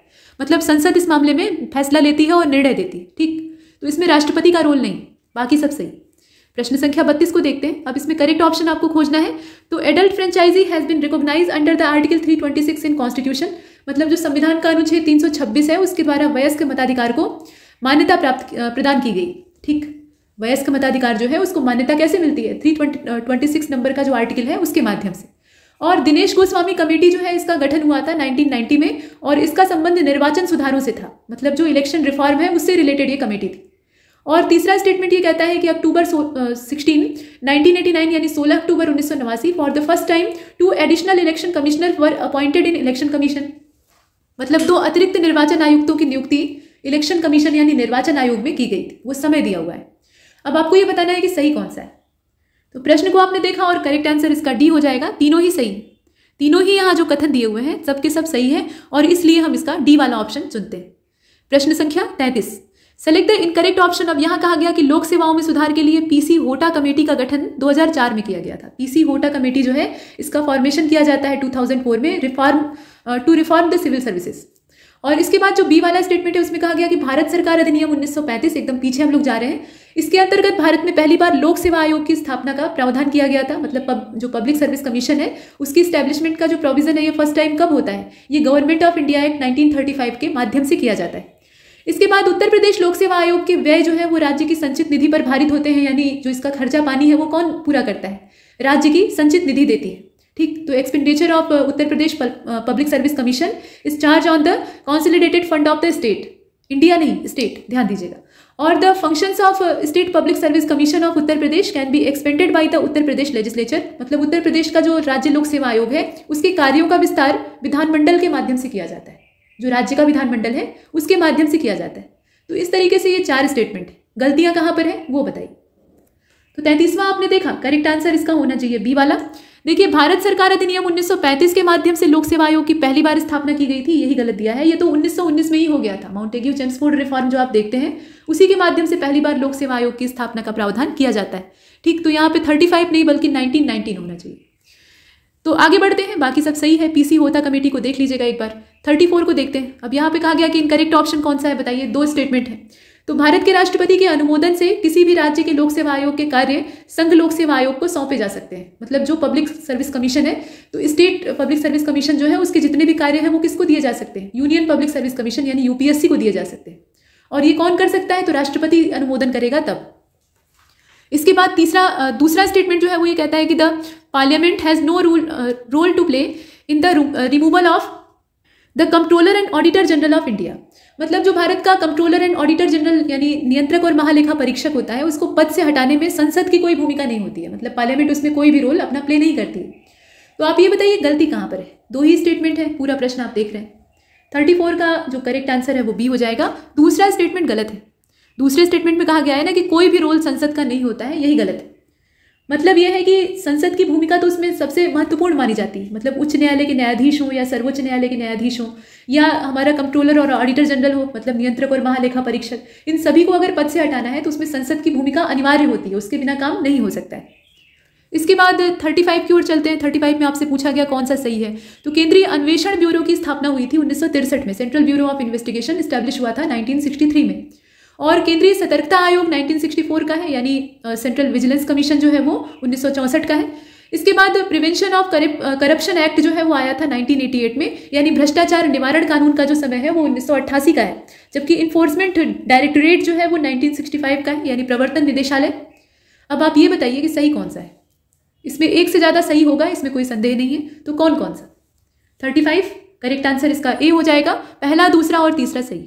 पहला भी सही है, दूसरा भी सही है, तीसरा भी सही है, लेकिन ये चौथा वाला जो इन्फोर्समेंट डायरेक्टोरेट का दिया हुआ है ये गलत दिया है। प्रवर्तन निदेशालय की स्थापना हुई थी 65 में नहीं बल्कि 56 में, 1956 में। बाकी सारे समय जो है वो सही दिए हुए हैं, तो हमने ए को इसमें से चुन लिया है।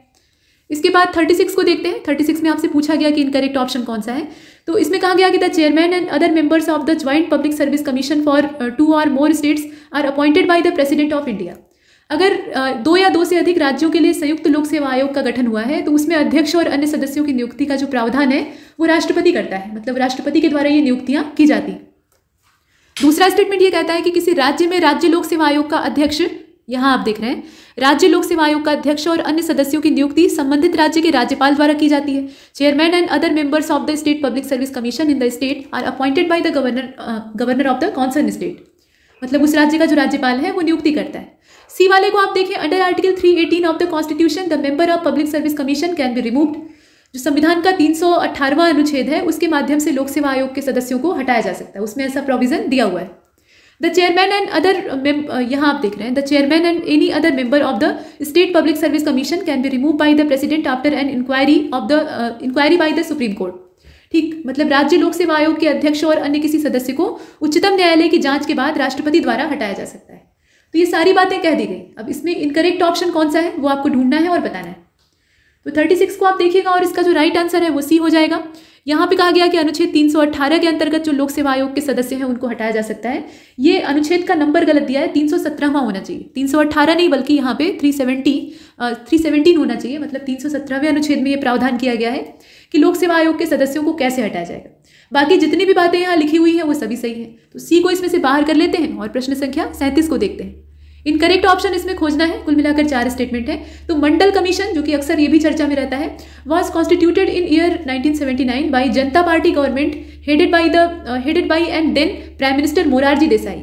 जनता पार्टी की सरकार थी 1979 में और मंडल कमीशन उसी के द्वारा कॉन्स्टिट्यूट किया गया था और उस समय जो प्राइम मिनिस्टर थे उनका नाम था मोरारजी देसाई। तो इतनी सारी इंफॉर्मेशन इसमें दी हुई।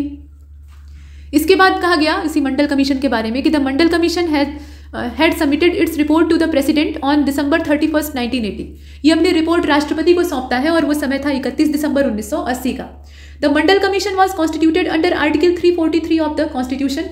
संवैधानिक प्रावधानों के अंतर्गत ही इसका गठन किया गया था, ऐसा इसमें बताया गया, और 343वां आर्टिकल इससे रिलेट करता है। The president of Mandal commission was Bindeshwari Prasad Mandal. आमतौर पे जो चेयरमैन होता है उसी के नाम के आधार पे कमीशन का नाम रख दिया जाता है। तो ये जो इसके चेयरमैन थे इनका नाम था बिंदेश्वरी प्रसाद मंडल। अब आप ये बताइए कि गलती कहाँ पर है। प्रश्न को आप देख रहे हैं। तो 37 आप देखिए और इसमें करेक्ट आंसर इसका पहले अच्छे से देख लीजिएगा। इसका जो करेक्ट आंसर है वो सी वाला हो जाएगा। गलत इसमें से खोजना था। तो इसमें जो गठन का प्रावधान दिया है वही गलत दिया है। मंडल कमीशन का जो कॉन्स्टिट्यूशन होता है वो आर्टिकल 343 के अंडर में नहीं होता है बल्कि 340 के तहत किया जाता है। यहाँ 340वां अनुच्छेद होना चाहिए था, बाकी सब सही है। प्रश्न संख्या 38 को देखते हैं। 38 में पूछा गया कि इनकरेक्ट ऑप्शन कौन सा है। तो 1976 जो है इस समय committee was form under the chairmanship of Sardar Swaran Singh. सरदार स्वर्ण सिंह की अध्यक्षता में 1976 में एक कमेटी गठित होती है और this committee mainly had considered the inclusion of fundamental duties along with the fundamental rights. इससे पहले क्या था, जो मूल संविधान हमारा है उसमें फंडामेंटल राइट्स ही थे, डीपीएस भी था, लेकिन आप देख रहे हैं कि फंडामेंटल राइट्स थे, नागरिकों से किसी तरह के फर्ज की या कर्तव्य की अपेक्षा नहीं की गई थी। तो फंडामेंटल ड्यूटीज जो है वो बाद में जोड़ी जाती है और उसी के बारे में ये 2 स्टेटमेंट है। तो इन्हें देखिए और बताइए कि इसमें गलती कहाँ पर है। प्रश्न को आपने देखा, करेक्ट आंसर 38 का होना चाहिए, डी वाला। ना तो पहला गलत है ना दूसरा गलत है, दोनों सही है। स्वर्ण सिंह समिति की ही तो सिफारिश थी जिसके आधार पर जो मौलिक कर्तव्य है वो संविधान में जोड़े जाते हैं। इसके बाद आगे बढ़ते हैं, प्रश्न संख्या 39 को देखते हैं। इसमें आपसे इनकरेक्ट ऑप्शन पूछ रहा है कौन सा है, तो इसमें देखें, the central pollution control board was constituted in September 1974 under the provision of water prevention and control of pollution act 1974। ठीक, मतलब केंद्रीय प्रदूषण नियंत्रण बोर्ड का गठन ये सितंबर 1974 में जल प्रदूषण निवारण और नियंत्रण अधिनियम 1974 के प्रावधानों के तहत किया गया था। और दूसरा स्टेटमेंट क्या कहता है, ये कहता है कि a national commission to review the constitution was appointed by the central government under the chairmanship of justice M N. Venkatachaliah in year 2000। मतलब सन 2000 में केंद्र सरकार जो है वो एक संवैधानिक समीक्षा के उद्देश्य से राष्ट्रीय आयोग को नियुक्त करती है और उसके अध्यक्ष थे न्यायमूर्ति एम.एन. वेंकटचलैया। ऐसा दिया हुआ है। अब इसमें गलती कहाँ पर है वो आपको बतानी है। 39 को आप देख रहे हैं और इसका जो सही जवाब है 39वें को आप देखिए डी वाला हो जाएगा। ना तो पहला ही इसमें गलत है ना दूसरा ही गलत है, अर्थात दोनों सही है। इसमें अगर ये पूछता कि कौन सा सही है तो बोथ को चुन लेते, लेकिन ऐसा नहीं कहा गया, इसमें गलत चुनने के लिए कहा जा रहा है, दोनों सही। डी को चुनते हैं और 40वें प्रश्न को देखते हैं। यहाँ पे पूछा जा रहा है कि सेलेक्ट द, इसमें पूछा नहीं गया है बल्कि कहा गया है select the constitutional bodies from the following. तो इसमें से संवैधानिक निकाय कौन से हैं ये आपको बताना है। केंद्रीय वित्त आयोग है यानी सेंट्रल फाइनेंस कमीशन है, और निर्वाचन आयोग है यानी इलेक्शन कमीशन है, संसद का सचिवालय यानी सेक्रेटरीट ऑफ पार्लियामेंट है। इसमें से संवैधानिक कौन कौन सा है ये आपको बताना है। तो करेक्ट आंसर इसका डी हो जाएगा। देखिए ये तीनों ही जो है ये ना कॉन्स्टिट्यूशनल बॉडीज है यानी संवैधानिक निकाय है। तो पहला दूसरा तीसरा तीनों को आप याद रखेंगे।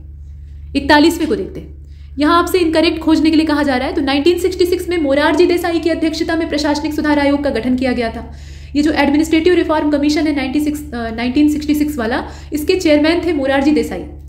और इसके बाद संसद में पहला जो लोकपाल विधेयक है वो 1966 में चौथी लोकसभा के दौरान पेश किया गया था। फर्स्ट लोकपाल बिल जो है वो इंट्रोड्यूस किया जाता है पार्लियामेंट में, और ये समय था 1966 का, फोर्थ लोकसभा उस समय चल रही थी। इसके बाद लोकपाल और लोकायुक्त अधिनियम 2013 के प्रावधानों के अंतर्गत लोकपाल संस्था का गठन मार्च 2019 में किया गया था। Under the provision of Lok Sabha, माफ कीजिए, Lokpal and Lokayukta act 2013 the institution of Lokpal was constituted in March 2019। अच्छा खासा बवाल खड़ा हुआ था, भ्रष्टाचार मिटाओ, अन्ना हजारे का आंदोलन चल रहा था, तो उस समय की ये बात की जा रही है। और इसके बाद आप देख रहे हैं लोकपाल संस्था में एक अध्यक्ष होता है और 8 सदस्य होते हैं, यही प्रोविजन इसका है। अब इसमें आप ये देखिए कि गलत कौन सा है, कोई एक तो गलत होगा और वो कौन सा है यही आपको ढूंढना है। तो 41वें को आप ध्यान से अगर देखें तो बी वाला ऑप्शन इसका सही होता है।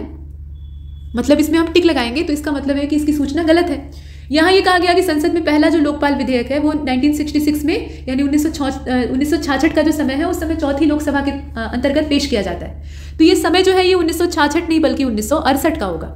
1968 में इसे पहली बार पेश किया गया था। बाकी सारी बातें इसमें सही है।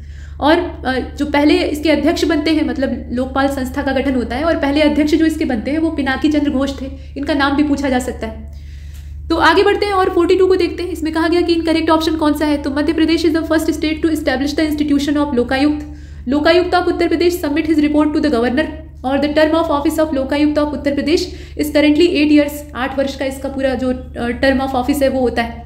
Uttarakhand is the first Indian state to pass the Lokayukta bill in year 2011। ये सारी बातें इसमें एक साथ बताई गई। सारी इंफॉर्मेशन सही है, कोई एक गलत है। कौन सी गलत है वो आपको बतानी है।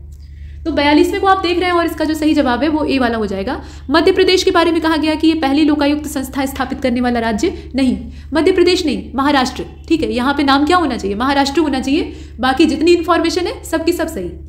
प्रश्न संख्या 43 को देखते हैं। इनकरेक्ट ऑप्शन आपको खोजना है। तो कहा गया कि भारतीय प्रशासनिक सेवा और भारतीय पुलिस सेवा को समाप्त करने की सिफारिश राज मन्नार आयोग ने की थी। Abolition of the Indian administrative service and Indian police service was recommended by Raj Mannar commission. ठीक, और दूसरा जो स्टेटमेंट है वो कहता है कि राजनेताओं और अपराधियों के बीच में कौन सी साठगांठ चल रही है, इसकी जांच के लिए 1993 में बोहरा कमेटी को गठित किया गया था। ये जो बोहरा कमेटी थी ये 1993 की है, इसमें ऐसा कहा जा रहा है। और जो पॉलिटिशियन है और क्रिमिनल है उनके बीच में कैसा रिलेशन चल रहा है उसकी ये जांच पड़ताल करेगी। तो अब इसमें आप ये बताएंगे कि गलत कौन सा है। प्रश्न को आपने देखा, 2 स्टेटमेंट है अच्छे वाले। और 43 जो आप देख रहे हैं इसका राइट आंसर इसमें हो जाएगा डी वाला। ठीक, डी वाले को चुन लीजिए, नाइदर फर्स्ट नॉर सेकंड, अर्थात कोई भी गलत नहीं, दोनों सही हैं। ठीक, और एक साथ पूछे जाएं इसकी कतई आवश्यकता नहीं है। ये अलग अलग सूचनाएं हैं और ये अलग प्रश्न बनने की संभावना इनसे होती है।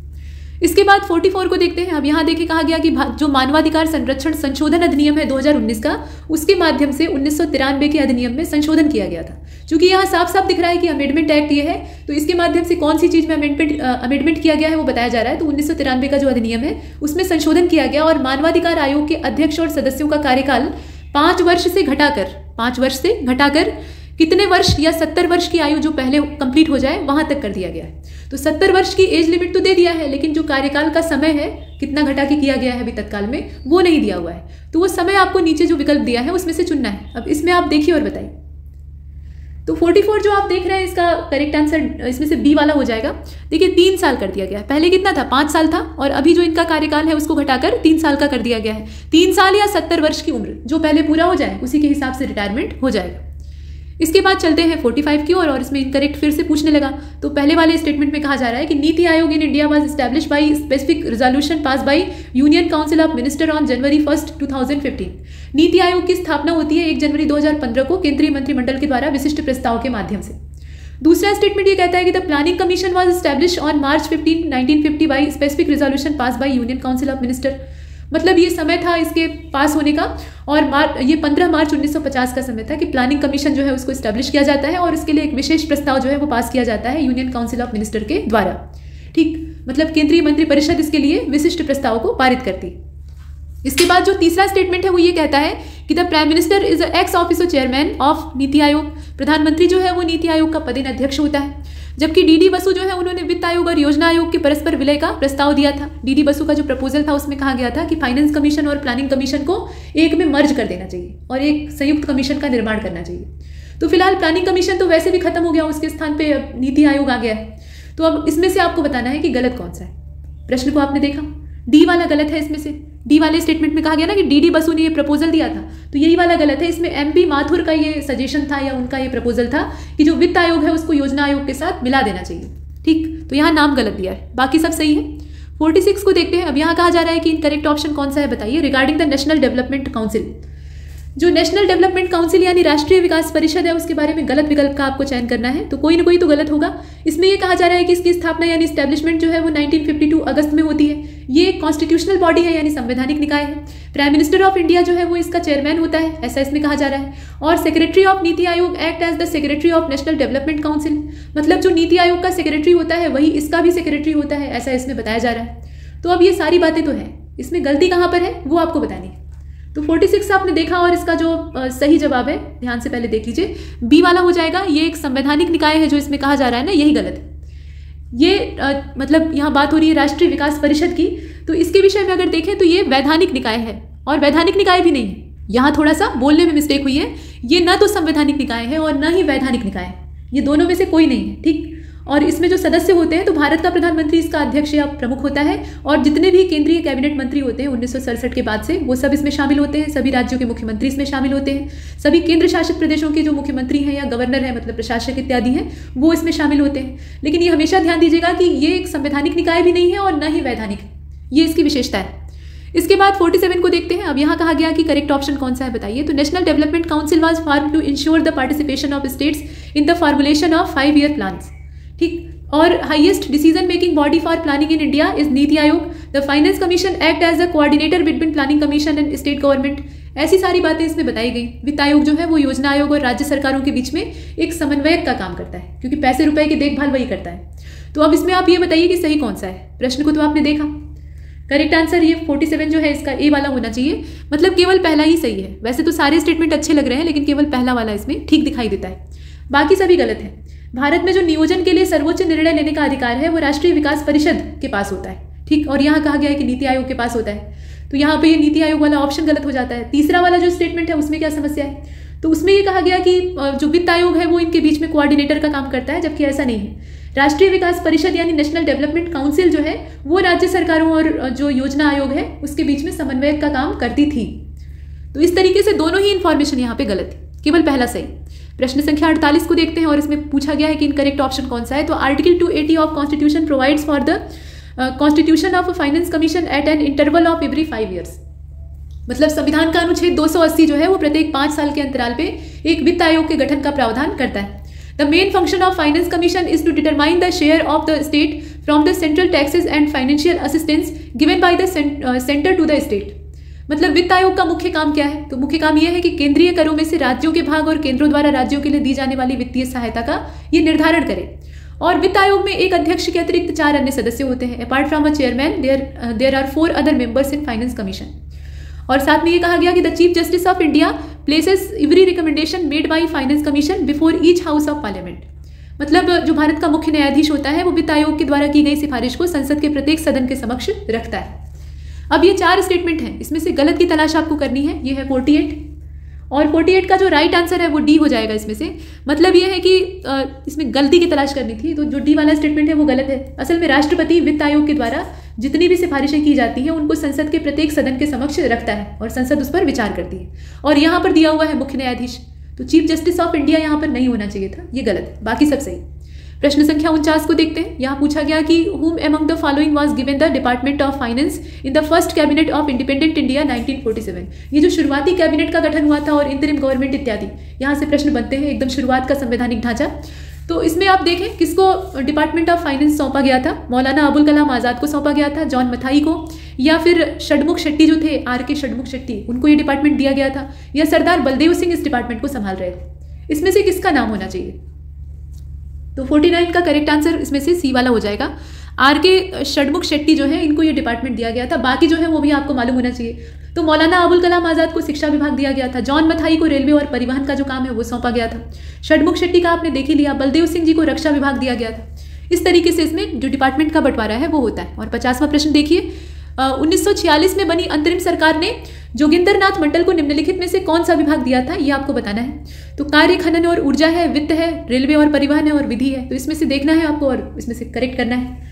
तो करेक्ट आंसर क्या होना चाहिए? तो 50वां जो है इसका राइट आंसर डी हो जाएगा, विधि विभाग। ठीक है, लॉ वाला जो डिपार्टमेंट है ये जोगिंदर नाथ मंडल को सौंपा गया था। बाकी CH भाभा जो है वो वर्क, माइन और पावर को संभाल रहे थे। लियाकत अली के जिम्मे था फाइनेंस और आसिफ अली जो थे उनके जिम्मे रेलवे और ट्रांसपोर्ट का डिपार्टमेंट जो था वो सौंपा गया था। ये 1946 की इंतरिम गवर्नमेंट की बात हो रही है। 51 को देखते हैं, इसमें इनकरेक्ट ऑप्शन आपको खोजना है। तो KM नाम्बियार ने कहा था कि राष्ट्रपति का आपातकालीन अधिकार संविधान के साथ धोखा है। The emergency power of president is a fraud with the constitution. और सेकंड स्टेटमेंट ये कहता है कि article 360 of Indian constitution has not been used yet. मतलब जो 360वां आर्टिकल है संविधान का, उसका इस्तेमाल आज तक नहीं किया गया है। President rule can be imposed for the maximum period of 2 years। President rule under article 356 was first implemented in Punjab in year 1951। अब आप ये सब देखिए और बताइए कि इसमें से इनकरेक्ट ऑप्शन कौन सा है। 51 को आपने देखा, तो करेक्ट आंसर इसका सी हो जाएगा। देखिए प्रेसिडेंट रूल जो है इसको इम्पोज किया जा सकता है, इसमें गलती की तलाश करनी थी।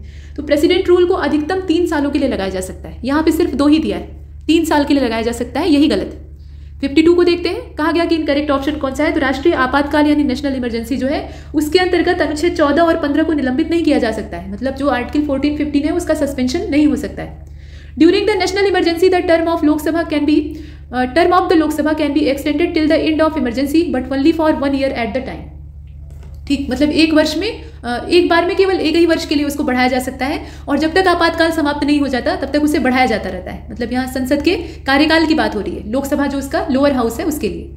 और आपातकाल यानी जो इमरजेंसी है उसके दौरान किसी भी राज्य विधानसभा का जो कार्यकाल है वो संसद के द्वारा बढ़ाया जा सकता है। The term of any state assembly can be extended by the parliament during emergency. और राज्यपाल की सलाह पर राज्य में राष्ट्रपति शासन लागू किया जा सकता है। तो अब इसमें आप ये देखकर बताएं कि गलत कौन सा है। प्रश्न को आपने देखा, तो 52 जो है इसका करेक्ट आंसर ए हो जाएगा। आर्टिकल 14 और आर्टिकल 15 जो है इसको सस्पेंड, अब यहाँ पे आर्टिकल का नंबर गलत दिया है। आप अच्छी तरह जानते हैं कि आर्टिकल 20 और 21 जो है उसको सस्पेंड नहीं किया जा सकता है, इमरजेंसी के समय भी वो जीवित रहते हैं। बाकी सब जो है वो सही है। 53 को देखिए, इसमें कहा गया कि करेक्ट ऑप्शन कौन सा है। तो under article 352 national emergency can be declare by president of India. 352 के अंतर्गत आपातकाल को घोषित किया जा सकता है। If there is a threat of external aggression, arm rebellion, war, economic crisis, internal disturbance, then the president of India can declare a national emergency. मतलब राष्ट्रीय आपातकाल के लिए क्या स्थितियां होनी चाहिए उसका ब्यौरा दिया हुआ है। और in the event of failure of the constitutional machinery in the state, the president can declare a national emergency. अगर किसी राज्य में संवैधानिक तंत्र विफल हो जाता है तो उस कंडीशन में भी राष्ट्रपति जो है वो राष्ट्रीय आपातकाल की घोषणा कर सकता है। अब आप ये बताइए कि सही कौन सा है। प्रश्न संख्या 53 को देखिएगा और 53वां जो है ना इसका करेक्ट आंसर सी हो जाएगा। 53 का जो करेक्ट आंसर है वो सी है। पहला और तीसरा सही है, पहला सही है और तीसरा सही है। असल में राष्ट्रपति जो है वो बाहरी आक्रमण, सशस्त्र विद्रोह, युद्ध, आर्थिक संकट, ये जब खतरे होते हैं तभी जाकर राष्ट्रीय आपातकाल की घोषणा करता है। ठीक, तो इसमें से जो पहला स्टेटमेंट है और तीसरा है वो सही है, लेकिन दूसरे वाले में जो कथन कहा गया है वो सत्य नहीं है। इसके बाद आगे बढ़ते हैं, प्रश्न संख्या 54 को देखते हैं। Select the incorrect option from the following for declaring the national emergency as article 352। मतलब जो 352 नंबर का आर्टिकल है उसके प्रावधानों के तहत जो नेशनल इमरजेंसी डिक्लेयर की जाती है उसके बारे में कहा गया कि इसे 1 माह के अंदर ही संसद की स्वीकृति मिल जानी चाहिए। मतलब जो अप्रूवल है पार्लियामेंट का वो मिल जाना चाहिए। It should be approve by 2/3 majority of the parliament और it can be withdrawn by the special majority of the parliament. ये सारी बातें इसमें कही गई। अब इसमें ये बताइए कि गलत कौन सा है। प्रश्न संख्या 54 को आप देख रहे हैं और नीचे विकल्प दिए हुए हैं। तो इसका जो करेक्ट आंसर है वो इसमें सी हो जाएगा। केवल तीसरा वाला इसमें से गलत है। ये जो कहा गया, इसे संसद के विशेष बहुमत के द्वारा वापस लिया जा सकता है। साधारण बहुमत की आवश्यकता होती है, विशेष बहुमत की आवश्यकता नहीं होती। प्रश्न संख्या 55, सेलेक्ट द इनकरेक्ट ऑप्शन। अब यहाँ देखें, कहा गया कि the Indrajit Gupta committee was form in the year 1998 to give suggestion for electoral reform. चुनावी सुधार के लिए सुझाव देने के उद्देश्य से इसका गठन किया गया था। The inter state council was establish on the recommendation of यहाँ आप देख रहे हैं पुंछी कमीशन।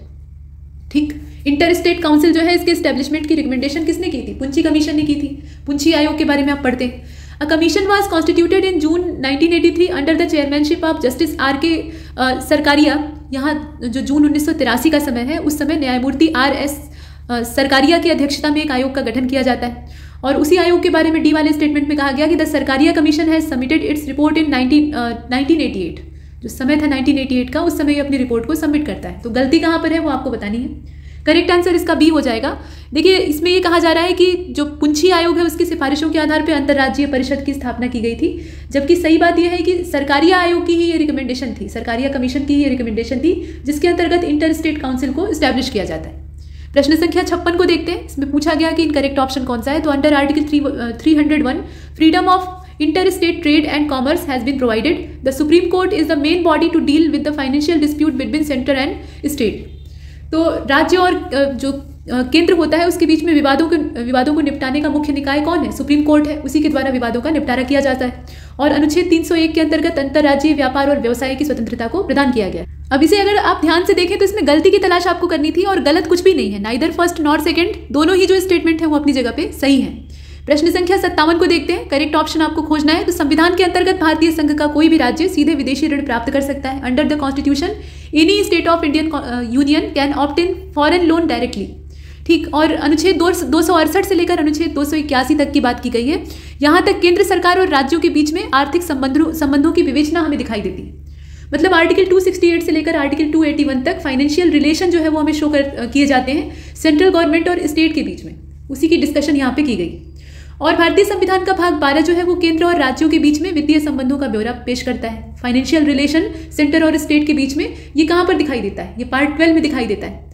तो अब इसमें से आपको ये देखकर बताना है कि सही कौन सा है। प्रश्न को देखिए, करेक्ट आंसर इसका क्या होना चाहिए? बी होना चाहिए। इसमें से दूसरा और तीसरा तो सही है, इसमें कोई दिक्कत नहीं है। लेकिन यहाँ पर यह कहा गया कि संविधान के अंतर्गत भारतीय संघ का कोई भी राज्य सीधे विदेशी ऋण प्राप्त कर सकता है।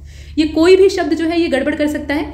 देखिए, कोई भी इस तरह के जो शब्द होते हैं ना, ये एक्सट्रीम लेवल के होते हैं, तो इनमें सही होने की संभावना वैसे भी कम हो जाती है। संविधान के अंतर्गत भारतीय संघ का कोई भी राज्य विदेशी ऋण सीधे नहीं प्राप्त कर सकता है।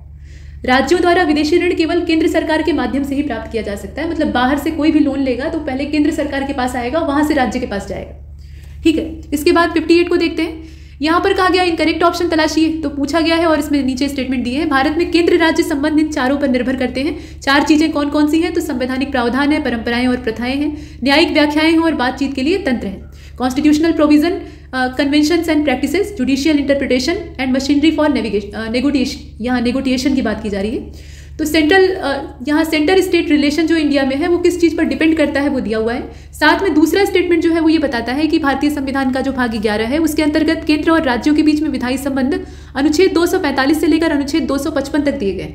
Legislative relation between centre and state under article 11 of the Indian constitution have been given from article 245 to 255। इनका जो प्रावधान है उसे देखिएगा। इसके बाद तीसरा स्टेटमेंट ये कहता है कि भारतीय संविधान का जो भाग 11 है उसके अंतर्गत केंद्र और राज्यों के बीच में प्रशासनिक संबंध अनुच्छेद 256 से लेकर 263 तक दिए गए। पार्ट 11 में जो इस तरह का प्रोविजन है, एडमिनिस्ट्रेटिव रिलेशन दिखाया गया है सेंटर और स्टेट के बीच में, उसका जो पूरा डिस्कशन है वो किया गया है 256 से लेकर 263 के बीच में। अब आप ये बताइए गलती कहाँ पर है? पूरा यहाँ पे ब्यौरा दिया हुआ है। राज्य और केंद्र के बीच में जो संबंध है उसी से संबंधित अनुच्छेदों के नाम दिए हैं। और 58वां जो आप देख रहे हैं इसका करेक्ट आंसर डी हो जाएगा। इसमें गलत कुछ भी नहीं, ये सभी के सभी जो है वो सही है। ठीक है, तो डी को चुन लेते हैं। इसमें से कोई नहीं, ये तीनों ही आपके काम के हैं। इसमें भाग भी आपको पता होना चाहिए और अनुच्छेद भी मालूम होना चाहिए। प्रश्न संख्या अगला यानी 59वां, कौन सा सही है ये आपको बताना है। तो 7वीं अनुसूची के अंतर्गत केंद्र और राज्यों के बीच में विधायी शक्तियों के वितरण का उल्लेख किया गया है। और संवर्ती सूची के विषयों पर केवल केंद्र सरकार ही कानून बना सकती है, राज्य नहीं बना सकता। भारत के संविधान ने संसद में अवशिष्ट शक्तियां निहित की हैं।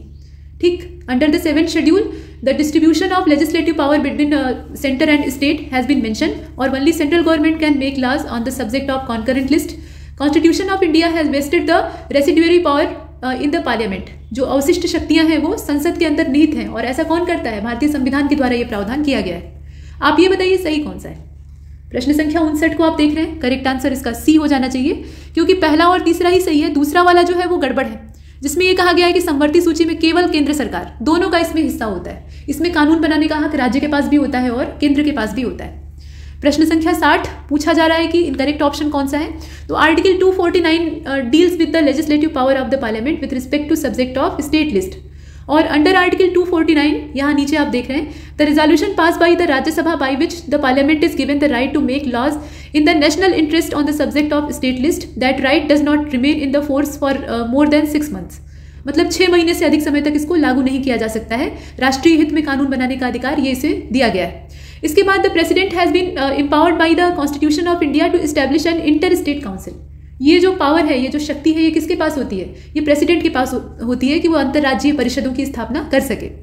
गलती कहाँ पर है वो आपको बतानी है। ये प्रश्न संख्या 60 है और इसके सभी विकल्पों को आप देख रहे हैं। तो बताइए करेक्ट आंसर इसका क्या होना चाहिए? बी होना चाहिए। इसमें ऐसा नहीं है कि सब सही है, जो दूसरा वाला स्टेटमेंट दिया है ना, ये वाला, इसमें गड़बड़ है और इसीलिए हम बी का चयन करते हैं, बाकी पहला और तीसरा सही है। देखिए आर्टिकल 249 जो है उसके अंतर्गत अगर हम देखें तो राज्यसभा के द्वारा जो रिजोल्यूशन पास किया जाता है उसके द्वारा संसद को राज्य सूची के विषय पर राष्ट्रीय हित में कानून बनाने का हक है, और ये अधिकार 1 वर्ष से अधिक समय तक लागू नहीं किया जा सकता है। तो इसमें 6 महीने नहीं बल्कि 1 साल का समय होना चाहिए था। अगला देखते हैं, जिसमें कहा गया कि विच of the following option is incorrect. तो अंतर्राज्यीय परिषद जो है वो एक संवैधानिक संस्था है, यानी कॉन्स्टिट्यूशनल बॉडी। 5 जोनल काउंसिल जो है उसमें नॉर्दर्न, साउदर्न, सेंट्रल, ईस्टर्न और वेस्टर्न है। इनका जो फॉर्मेशन है वो एक्ट ऑफ पार्लियामेंट के द्वारा 1956 में हुआ था। जबकि इसमें तीसरा वाला स्टेटमेंट ये कहता है कि इन the year 1971 north eastern council was constituted for the state of north east under the north eastern council act 1972, और each zonal council is headed by the finance minister. प्रत्येक क्षेत्रीय परिषद जो है उसका अध्यक्ष वित्त मंत्री होता है।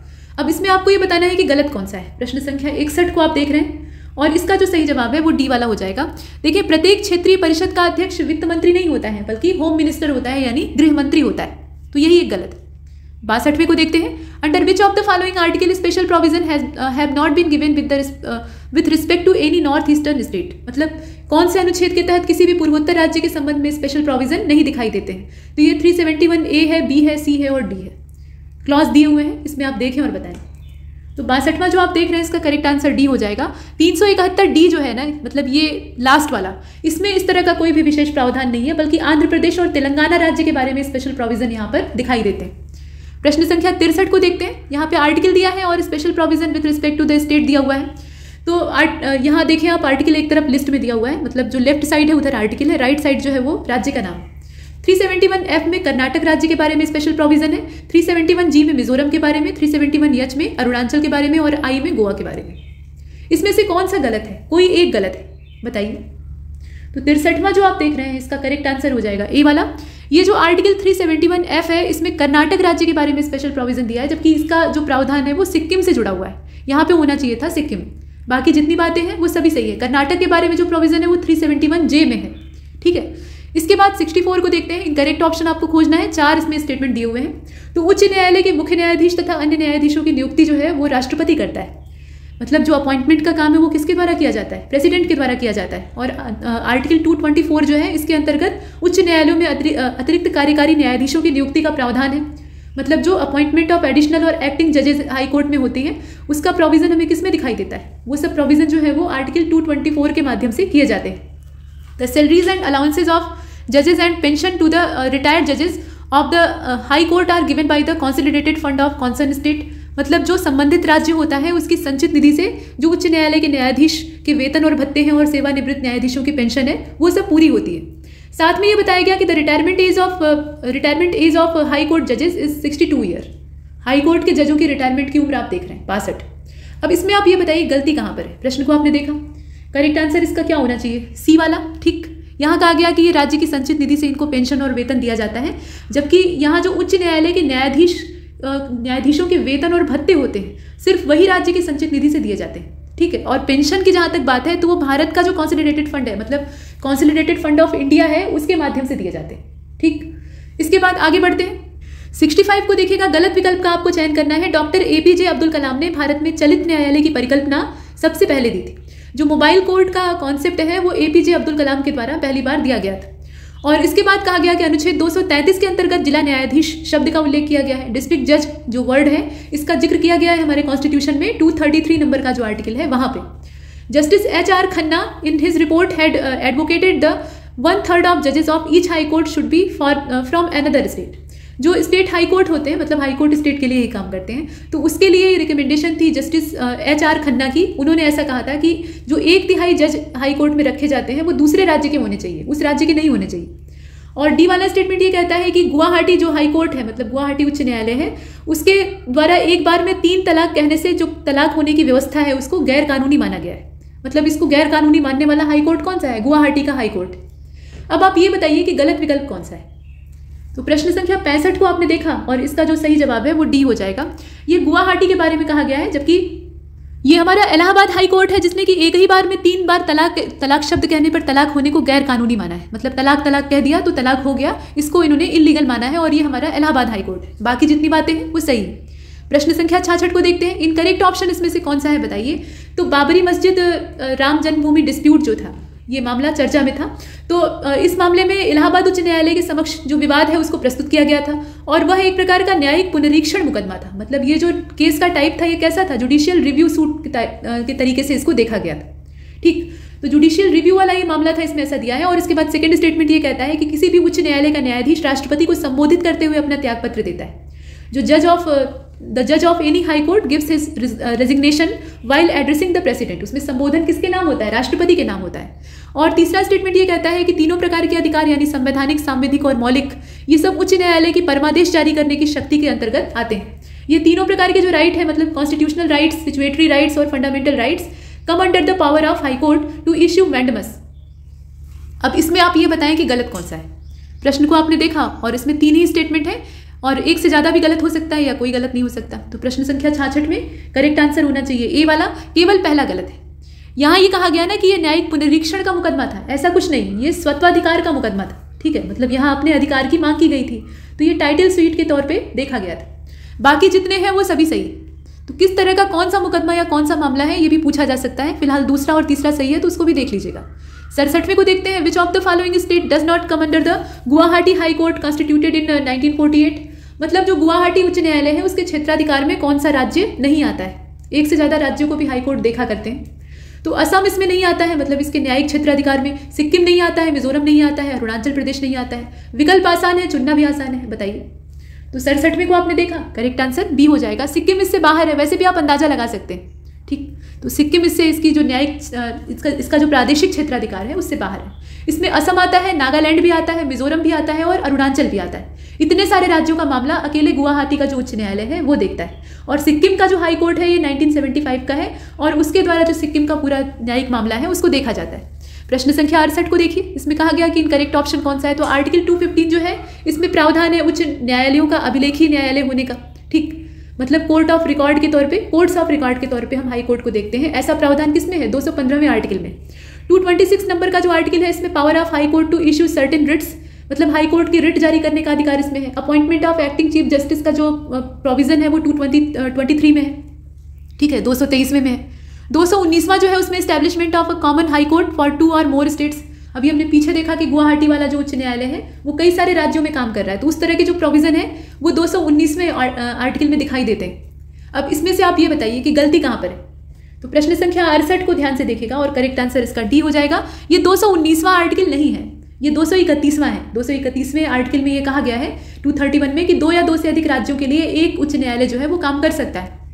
और 219वें में क्या है? तो इसमें जो हाई कोर्ट के जस्टिस हैं उनकी ओथ और अफर्मेशन का जो प्रावधान है वो दिखाई देता है, ठीक। मतलब वो शपथ ग्रहण करते हैं तो उससे संबंधित जो प्रावधान है वो हमें दिखाई देते हैं 219वें आर्टिकल में।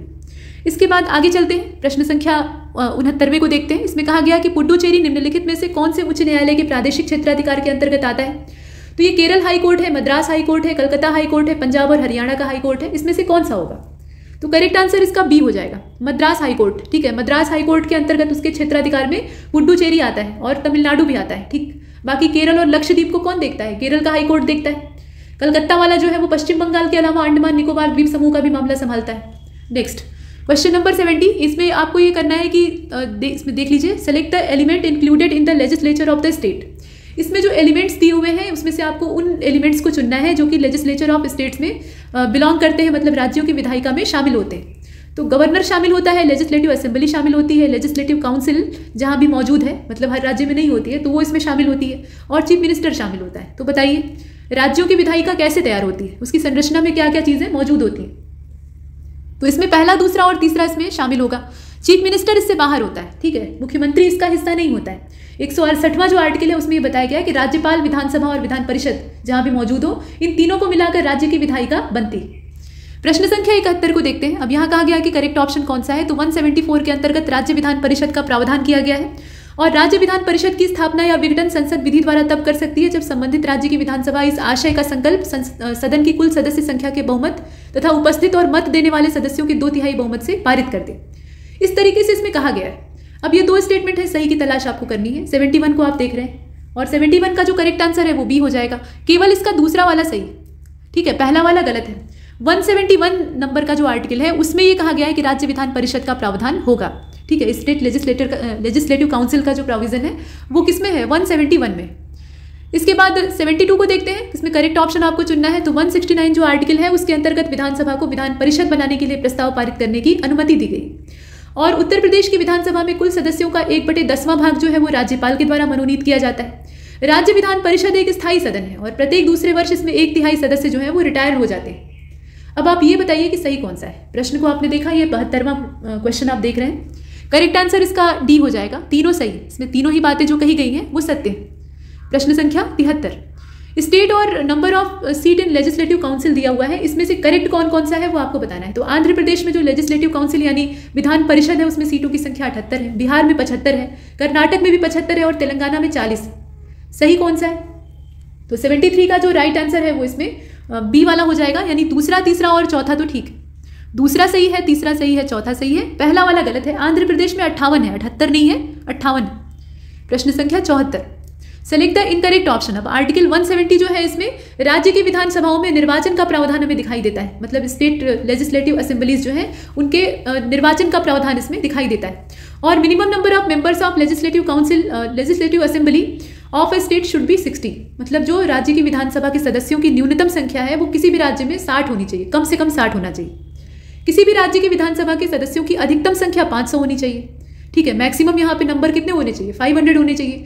और किसी राज्य की विधानसभा का सदस्य होने के लिए न्यूनतम आयु जो है वो 21 साल की होनी चाहिए।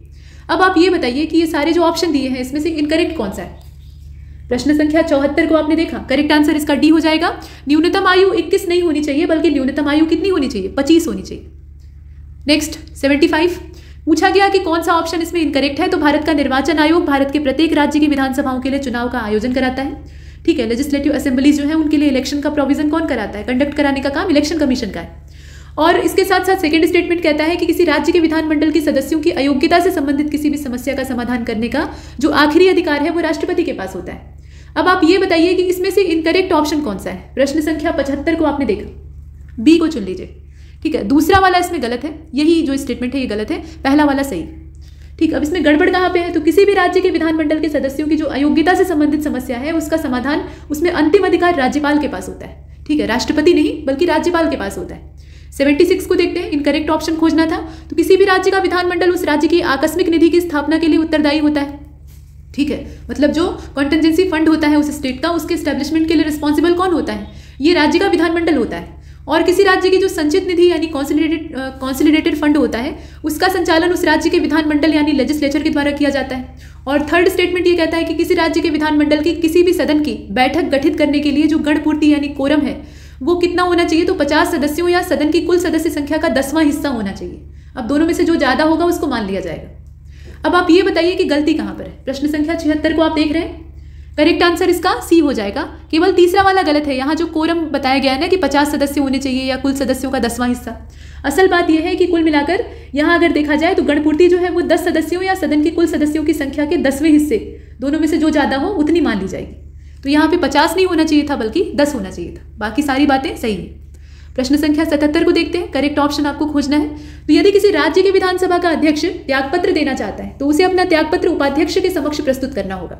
मतलब वो अपना जो रेजिग्नेशन लेटर है वो डिप्टी स्पीकर के सामने पेश करेगा। और राज्य विधानसभा के सत्रावसान का आदेश राज्यपाल देता है।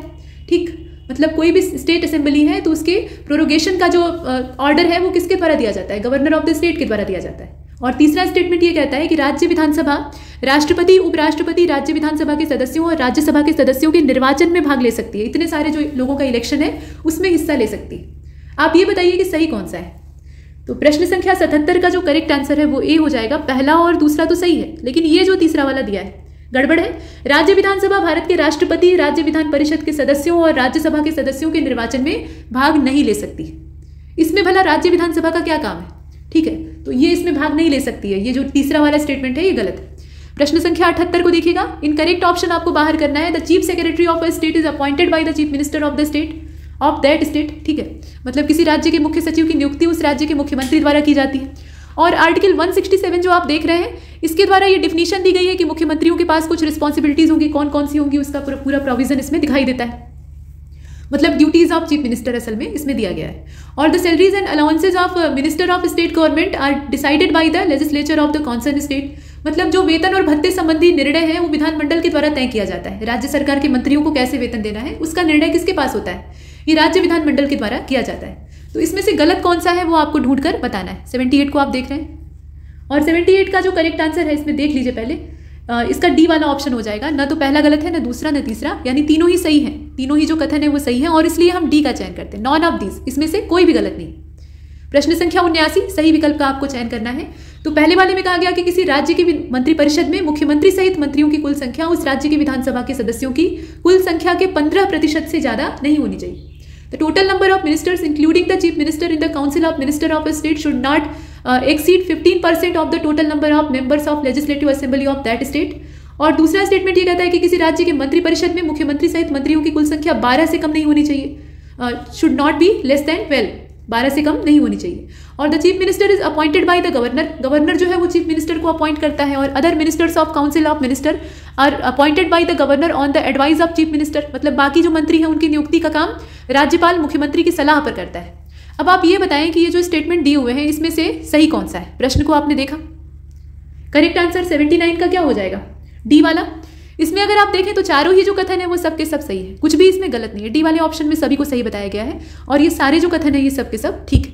प्रश्न संख्या 80 को देखते हैं। अब यहाँ देखें 3 दिया हुआ है कथन, उसमें से सही की तलाश आपको करनी है। तो विधान परिषद किसी साधारण विधेयक को पहली बार में 3 महीने के लिए रोक सकती है और विधान परिषद किसी साधारण विधेयक को केवल 1 महीने के लिए रोक सकती है यदि उसे विधानसभा के द्वारा पुनः पारित किया गया है। ठीक, मतलब रीपास किया गया है अगर लेजिस्लेटिव असेंबली के द्वारा तो केवल 1 महीने के लिए रोक सकती है। और विधान परिषद यानी लेजिस्लेटिव काउंसिल जो है ये 14 दिनों के लिए धन विधेयकों को रोक सकती है, ठीक वैसे ही जैसे राज्यसभा। तो अब इसमें आप ये देखिए कि कौन सा सही है। तो प्रश्न संख्या 80 को आपने देखा, करेक्ट आंसर इसका डी हो जाएगा। तीनों ही सही हैं। जैसे राज्यसभा धन विधेयक को 14 दिन से ज़्यादा नहीं फंसा सकती है, वैसे ही विधान परिषद के पास भी इतना अधिकार नहीं होता है, वो भी 14 दिन से ज़्यादा अटका नहीं सकती। तो डी वाले ऑप्शन को इसमें से चुन लिया, सभी सही। प्रश्न संख्या 81 को देखते हैं। अब यहाँ जोनल काउंसिल दिया है, उनका हेडक्वार्टर दिया है, सब मिलान करके दे रखा है, लेकिन उसमें से कोई एक गलत है। कौन सा गलत है वो आपको बताना है। तो प्रश्न संख्या 81 को आप देखें और इसका जो सही जवाब है वो इसमें डी वाला हो जाएगा। असल में उत्तरीय क्षेत्रीय परिषद जो है यानी नॉर्दर्न जोनल काउंसिल उसका हेडक्वार्टर है नई दिल्ली। मध्य जोनल काउंसिल यानी सेंट्रल जोनल काउंसिल जो है उसका इलाहाबाद है। ईस्टर्न का है कोलकाता में, लेकिन वेस्टर्न जोनल काउंसिल जो है इसका मुंबई में है। ठीक है, ये भोपाल में नहीं है बल्कि मुंबई में है। और साउदर्न का कहाँ पे है? चेन्नई में। तो इसमें से वेस्टर्न वाला गलत दिया है, बाकी सब सही। प्रश्न संख्या 82 को देखते हैं। इसमें कहा गया कि the maximum number of states are involve in which of the following water dispute tribunal. तो जो जल विवाद वाले मामले होते हैं उनके लिए अलग अलग न्यायाधिकरणों की स्थापना की जाती है। ये जो न्यायाधिकरण है वो खास तौर पे उसी जल बंटवारे को लेकर जो विवाद होता है उसको सुलझाने का काम करते हैं। तो नदियां एक से ज़्यादा राज्यों से होकर गुजरती हैं, अब इसमें किस वाले मामले में सबसे ज़्यादा राज्य इन्वॉल्व हैं वो आपको चुनना है। तो गोदावरी वाला जो जल विवाद न्यायाधिकरण है उसमें, नर्मदा वाले में, रावी और व्यास के जल के बंटवारे के मामले में, या कावेरी के जल विवाद में। तो करेक्ट आंसर इसका क्या होना चाहिए? ए वाला होना चाहिए। गोदावरी के पानी के बंटवारे को लेकर राज्यों में ज़्यादा खींचतान है। इसमें कौन कौन से राज्य इंक्लूड है? तो ये जो न्यायाधिकरण है इसका गठन किया गया था 1969 में। इसमें महाराष्ट्र, कर्नाटक, आंध्र प्रदेश, मध्य प्रदेश और उड़ीसा ये सब शामिल है।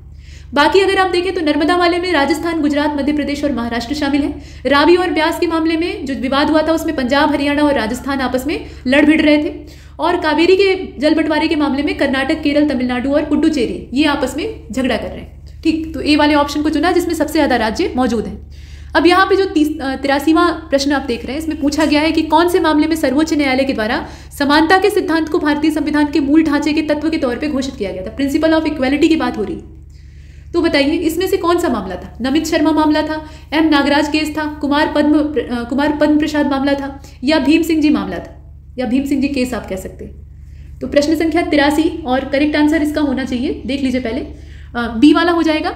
ये एम नागराज केस था। ठीक, एम नागराज मामला जो है ये 2006 का है और इसमें समानता के सिद्धांत पर चर्चा की गई थी। बाकी जो है जैसे नमित शर्मा केस जो था ये 2013 का है, इसमें व्यक्ति की स्वतंत्रता यानी freedom and dignity of the individual इसके बारे में चर्चा होती है। और इसी प्रकार से आप देखें तो कुमार पद्म प्रसाद वाला जो मामला था ये 1992 का है, इंडिपेंडेंस ऑफ जुडिशरी पर चर्चा हुई थी। भीम सिंह जी वाला जो है ये वेलफेयर स्टेट यानी सोशियो इकोनॉमिक जस्टिस से जुड़ा हुआ था, 1981 का है।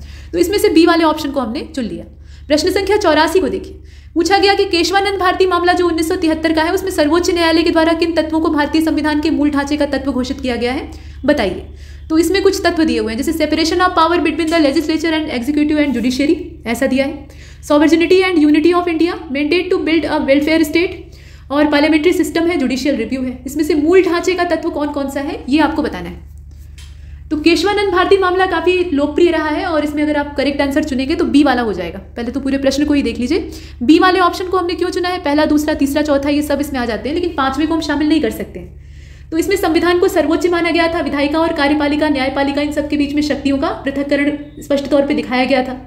सरकार का गणतंत्र और लोकतांत्रिक जो स्वरूप है उसको दर्शाया गया था, धर्मनिरपेक्ष सरकार है ये दर्शाया गया था, जनादेश की तारीफ की गई थी, व्यक्ति की स्वतंत्रता और गरिमा की बात की गई थी। तो ये सारी बातें इसमें शामिल थी। ठीक, लेकिन अगर आप देखें तो न्यायिक समीक्षा जो है वो इसमें शामिल नहीं थी, तो न्यायिक समीक्षा को आप बाहर कर दीजिए, बाकी सबको चुन लीजिए।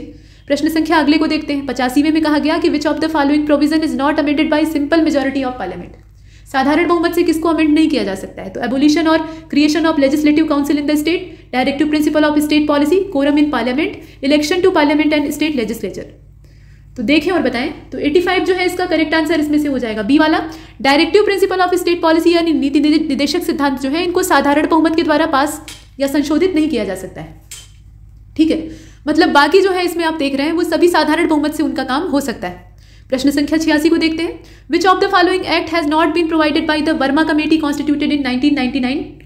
अब इसमें आप देखें कौन कौन सा अधिनियम है। तो the protection of civil rights act है 1955 का, रिप्रेजेंटेशन ऑफ पीपुल एक्ट है 1951 का, वाइल्ड लाइफ प्रोटेक्शन एक्ट है 1972 का और फॉरेस्ट कंजर्वेशन एक्ट है 1980 का। इसमें से आप बताइए कि किस अधिनियम का प्रावधान नहीं किया गया है वर्मा समिति की सिफारिशों के आधार पर। अब 86 को आप ध्यान से देख लीजिए, करेक्ट आंसर इसका इसमें से कुछ भी नहीं हो पाएगा, नो आंसर इज करेक्ट। अब ऐसा क्यों है? तो नागरिकों के मौलिक कर्तव्यों से संबंधित ये कमेटी थी और इसे हम कहते थे वर्मा कमेटी, 1999 की थी। और इससे संबंधित जो प्रोविजन है उसमें आप भी जानते हैं कि राष्ट्रीय गौरव अपमान निवारण अधिनियम जो है उसको इसमें शामिल किया गया था, सिविल अधिकार संरक्षण अधिनियम इसमें शामिल था, लोक प्रतिनिधित्व वाला भी शामिल था, वन्य जीव संरक्षण अधिनियम भी था, 1980 का वन संरक्षण अधिनियम भी था। तो कुछ भी छांटने लायक नहीं है, इसीलिए हम इसमें से किसी को भी नहीं चुन सकते। अब आगे चलते हैं, प्रश्न संख्या 87 को देखते हैं। इसमें कहा गया कि विच of the following article come under the category of directive principle of state policy of Indian constitution. तो आप ये बताएं कि इसमें से कौन सा डीपीएसपी के अंतर्गत आता है। ये 39A है, 44 है, 50 है और 51 है। ऑल ऑफ एबव का ऑप्शन दिया हुआ है, इसके अलावा नीचे विकल्प दिए हुए हैं। तो 87 का करेक्ट आंसर क्या होना चाहिए? ए होना चाहिए। ये सभी तो शामिल हैं, जितने आप देख रहे हैं वो सब के सब उसमें डीपीएसपी यानी directive principle of state policy के अंतर्गत आते हैं। प्रश्न संख्या 88 को देखते हैं। अब इसमें इनकरेक्ट ऑप्शन चुनने के लिए कहा जा रहा है। तो न्यूनतम मजदूरी अधिनियम जो है ये 1944 में आया था। बधुआ श्रम पद्धति उन्मूलन अधिनियम जो है यानी bonded labour system abolition act वो 1976 का है। औद्योगिक विवाद अधिनियम यानी इंडस्ट्रियल डिस्प्यूट एक्ट जो है वो 1947 का है और वर्कमैन्स कंपनसेशन एक्ट जो है वो 1923 का है। इसमें से गलती कहाँ पर है वो आपको बतानी। तो इसका जो राइट आंसर है वो ए हो जाएगा। ये मिनिमम वेजेज एक्ट जो है इसी में गड़बड़ है। न्यूनतम मजदूरी अधिनियम 1948 का है, यहाँ पे 44 नहीं बल्कि 48 होना चाहिए था, बाकी सब सही। प्रश्न संख्या 89 को देखिए। Which of the following programme had been launch under the fundamental duties of Indian constitution. तो community development programme, drought prone area programme या मिनिमम नीड्स प्रोग्राम या इंटीग्रेटेड रूरल डेवलपमेंट प्रोग्राम। इसमें से कौन सा प्रोग्राम जो है वो fundamental duties of Indian constitution के अंतर्गत शुरू किया गया था? जो शुरू किए गए हैं उनको आपको चुनना है।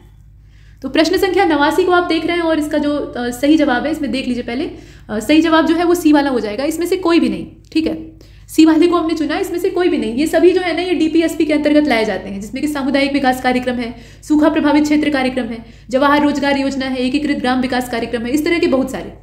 लेकिन ये इसमें फंडामेंटल राइट्स के अंतर्गत नहीं आता है। प्रश्न संख्या 90 को देखिए, करेक्ट ऑप्शन आपको चुनना है राइट अगेंस्ट एक्सप्लोटेशन। ये कहाँ पे है? आर्टिकल 23 में है। Right to freedom of religion जो है वो 27 में है। कल्चरल और एजुकेशनल राइट्स जो है वो आर्टिकल 29 में है। और कॉन्स्टिट्यूशनल रेमेडीज का जो राइट है वो 31 में। अब आप ये बताइए सही कौन सा है? प्रश्न पूरा आप देख रहे हैं, तो करेक्ट आंसर इसका हो जाएगा ए वाला। मतलब इसमें शुरुआती जो 3 है वो तो ठीक है, लेकिन ये चौथा वाला जो दिया हुआ है ना यही गड़बड़। संवैधानिक उपचारों का अधिकार 31 में नहीं है बल्कि 32 में है। ठीक है, तो इसमें से हम ए को चुन लेते हैं। प्रश्न संख्या 91 को देखते हैं। इसमें आपको ये बताना है कि करेक्ट ऑप्शन कौन सा है। तो आर्टिकल 14 जो है वो इक्वेलिटी बिफोर लॉ को दिखाता है। एबोलिशन ऑफ अनटचेबिलिटी जो है ये आर्टिकल 17 में है। आर्टिकल 18 में है abolition of titles. Right to education जो है वो आर्टिकल 21A में है और 29 में protection of interest of the minorities है। अब इसमें बताइए सही कौन सा है। अब इसे अगर ध्यानपूर्वक देखा जाए तो सभी के सभी सही हैं और इसीलिए हम ऑल ऑफ एबव का चयन करते हैं, यानी सब इसमें जितने दिए हुए हैं वो सभी ठीक हैं। प्रश्न संख्या 92 को देखते हैं। पूछा गया कि इनकरेक्ट कौन सा है। कमेटी दी है, चेयरमैन का नाम दिया है। तो वित्त और कर्मचारी समिति यानी फाइनेंस और स्टाफ कमेटी जो है उसके चेयरमैन थे डॉक्टर राजेंद्र प्रसाद और क्रीडेंशियल कमेटी जो है उसके अध्यक्ष थी उषा नाथ सेन।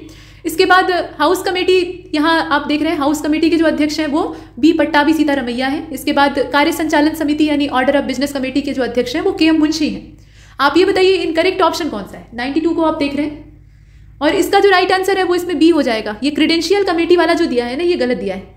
क्रीडेंशियल कमेटी यानी प्रत्यायक समिति जो है उसको संभाल रहे थे अल्लादी कृष्ण स्वामी अय्यर। उषा नाथ सेन का नाम यहाँ पे नहीं आएगा। प्रश्न संख्या 93 को देखते हैं।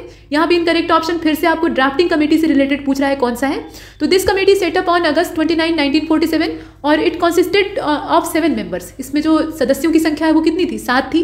Doctor B R Ambedkar was the chairman of this committee और T Krishnamachari has replaced BL Mitter who resign due to ill health. मतलब ये है कि टी कृष्णमाचारी जो है उन्होंने BL मित्रा का स्थान लिया जिन्होंने कि खराब स्वास्थ्य की वजह से इस्तीफा दे दिया था। तो प्रारूप समिति के बारे में गलत कौन सा है वो आपको बताना है। 93 को आप देख रहे हैं, करेक्ट आंसर इसका डी हो जाएगा। यहाँ टी कृष्णमाचारी का जो नाम दे रखा है वहीं पर गड़बड़ है। ठीक, मतलब यह है कि टी कृष्णमाचारी जो है इन्होंने DP खेतान का स्थान लिया था और यहाँ पे क्या दिया है BL मित्रा। BL मित्रा जो है वो बीमार हो जाते हैं, उनका स्वास्थ्य खराब हो जाता है तो उनकी जगह N माधव राव लेते हैं।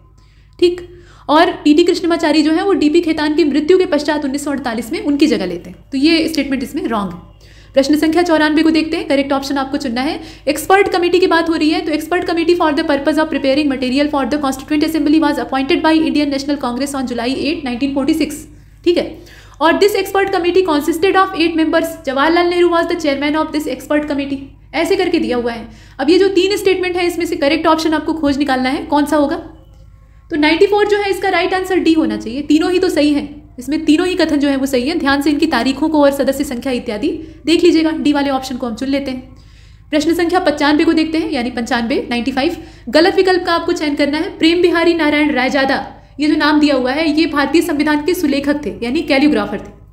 और इसके बाद ब्यूअर राम मनोहर सिन्हा जो है इन्होंने प्रेम बिहारी नारायण रायजादा के द्वारा जो सुलेखित मूल प्रस्तावना है उसको प्रकाशित, सुशोभित और अलंकृत किया था।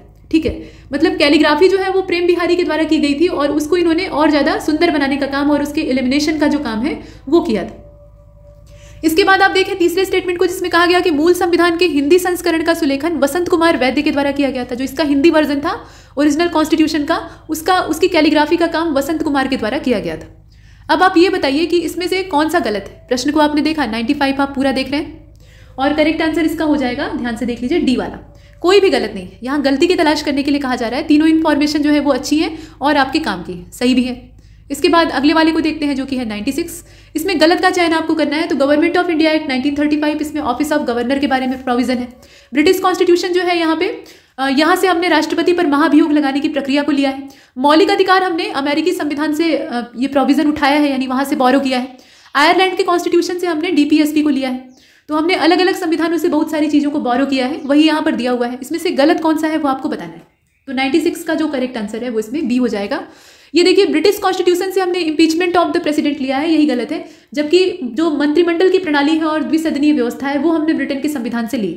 जबकि राष्ट्रपति पर महाभियोग का जो प्रावधान है वो अमेरिका के ही कॉन्स्टिट्यूशन से लिया है। ठीक, इसके बाद 97 को देखते हैं। इनकरेक्ट ऑप्शन आपको खोजना है इसमें। तो कनाडा के कॉन्स्टिट्यूशन से हमने केंद्र द्वारा राज्य के राज्यपालों की नियुक्ति का प्रावधान लिया है। ऑस्ट्रेलिया के कॉन्स्टिट्यूशन से हमने ज्वाइंट सिटिंग की जो व्यवस्था है 2 हाउसेज ऑफ पार्लियामेंट उसको ग्रहण किया है। वीमर कॉन्स्टिट्यूशन ऑफ जर्मनी जो है वहां से हमने कॉन्करेंट लिस्ट का प्रावधान उठाया है। और रशियन कॉन्स्टिट्यूशन से ideal of justice, social, economic and political in the permeable, यानी जो प्रस्तावना है उसमें 3 प्रकार के न्यायों का जो जिक्र है वो हमने कहाँ से लिया है? रूस के संविधान से लिया है। अब ऐसा दिया हुआ है, इसमें से कोई एक गलत है। कौन सा गलत है वो आपको बताना है। तो करेक्ट आंसर इसका सी हो जाना चाहिए। यहाँ जो वीमर कॉन्स्टिट्यूशन ऑफ जर्मनी दिया हुआ है यही वाला गलत है। जो जर्मनी का वीमर कॉन्स्टिट्यूशन है वहां से हमने इमरजेंसी के दौरान जो मौलिक अधिकार है उनका निलंबन की व्यवस्था को उठाया है। और यहाँ पे क्या दिया है? कॉन्करेंट लिस्ट दिया है। जबकि समवर्ती सूची यानी कॉन्करेंट लिस्ट का जो प्रोविजन है वो हमने ऑस्ट्रेलिया के कॉन्स्टिट्यूशन से उठाया है। तो ये जो सी वाला ऑप्शन है ये गलत हो जाता है, बाकी सब सही। 98 को देखते हैं। इसमें पूछा गया कि गलत विकल्प का चयन करिएगा, इनकरेक्ट ऑप्शन कौन सा है। तो पार्ट 8 जो है कॉन्स्टिट्यूशन का, इसमें शेड्यूल और ट्राइबल एरियाज के बारे में प्रोविजन दिया हुआ है। पंचायतों का जो प्रावधान है वो भाग 9 में है, यानी पार्ट 9 में है। पार्ट 9A जो है इसमें म्यूनिसिपैलिटीज की व्यवस्था है। और पार्ट 9B जो है उसमें कोऑपरेटिव सोसाइटीज के बारे में प्रावधान किया गया है। आप ये बताइए कि इनकरेक्ट ऑप्शन इसमें से कौन सा है। प्रश्न संख्या 98 को आपने देखा, और 98 जो है इसका करेक्ट आंसर ए हो जाएगा। ये देखिए पार्ट 8 जो है भाग 8, इसमें अनुसूचित जाति और जनजाति दिया हुआ है, जबकि भाग 8 में केंद्र शासित प्रदेश यानी यूनियन टेरिटरी जो है उनके बारे में प्रोविजन दिखाई देते। ठीक, तो यही वाला इसमें से रॉन्ग है। बाकी अनुसूचित जाति जनजातीय क्षेत्र का जो प्रावधान है वो आप भी जानते हैं कि भाग 10 में दिया हुआ है। इसके बाद 99 को देखते हैं। इनकरेक्ट ऑप्शन आपको चुनना है। 2 स्टेटमेंट है। पहले वाले में कहा गया कि 1935 में भारत सरकार अधिनियम के प्रावधानों के तहत 1921 में पहली बार लोक लेखा समिति की स्थापना की गई थी। पहली बार होता है। और दूसरा स्टेटमेंट ये कहता है कि the first estimate committee was constituted in 1950 on the recommendation of John Mathai, the then finance minister. ठीक है, अब इसमें से आपको ये देखना है कि कौन सा इनकरेक्ट है। प्रश्न संख्या 99 को आप देख रहे हैं, और इसका जो सही जवाब है वो इसमें ए हो जाएगा, ओनली फर्स्ट। केवल जो पहला वाला इसमें स्टेटमेंट दिया हुआ है वही गलत है। और गलत क्यों है? तो 1919 का जो भारत शासन अधिनियम था उसके तहत ये प्रावधान किया गया था कि 1921 में पहली बार लोक लेखा समिति की स्थापना की जाती है। ये वैसे भी पहचाना जा सकता है। 1935 के अधिनियम से हम 1921 का जो समय है उस समय कैसे बदलाव ला सकते हैं, मतलब ये आगे की डेट है और ये पीछे की है, तो वैसे भी ये पकड़ा जा सकता है। तो गलती यहाँ पे है, 1919 यहाँ पे होना चाहिए था। बाकी जो चीज़ें हैं वो सही है। और लास्ट क्वेश्चन को देखिए, जिसमें पूछा गया है कि यहाँ पे जो स्टेट दी हुई है, मतलब राज्य के नाम दिए हुए हैं, और नंबर ऑफ सीट इन राज्यसभा दी हुई है, उसको मिलान करके दिया हुआ है। इसमें से कौन सा गलत है, मतलब गलत मिलान किया हुआ है। तो झारखंड में राज्यसभा की सीटों की संख्या है 7, पंजाब में भी 7 है, असम में भी 7 है और तेलंगाना में भी 7 है। इसमें से कोई एक गलत है।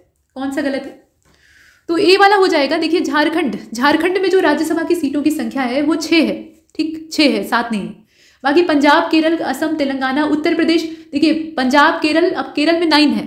ठीक है, पंजाब में 7 है, असम में 7 है, तेलंगाना में 7 है, केरल में 9 है, यानी 9 जो राज्यसभा सीटें हैं वो मौजूद है। और उत्तर प्रदेश में बहुत ज़्यादा है। कितनी है? 31। उत्तर प्रदेश में राज्यसभा सीटों की संख्या है 31। तो अपने राज्य का भी पूछा जा सकता है। फिलहाल यहाँ झारखंड का जो है वो 6 होना चाहिए। तो यहाँ तक हमने इस मॉक को समाप्त किया, और अपने स्कोर कमेंट सेक्शन में आप साझा कर सकते हैं। इसमें इतना ही। तब तक के लिए नमस्कार।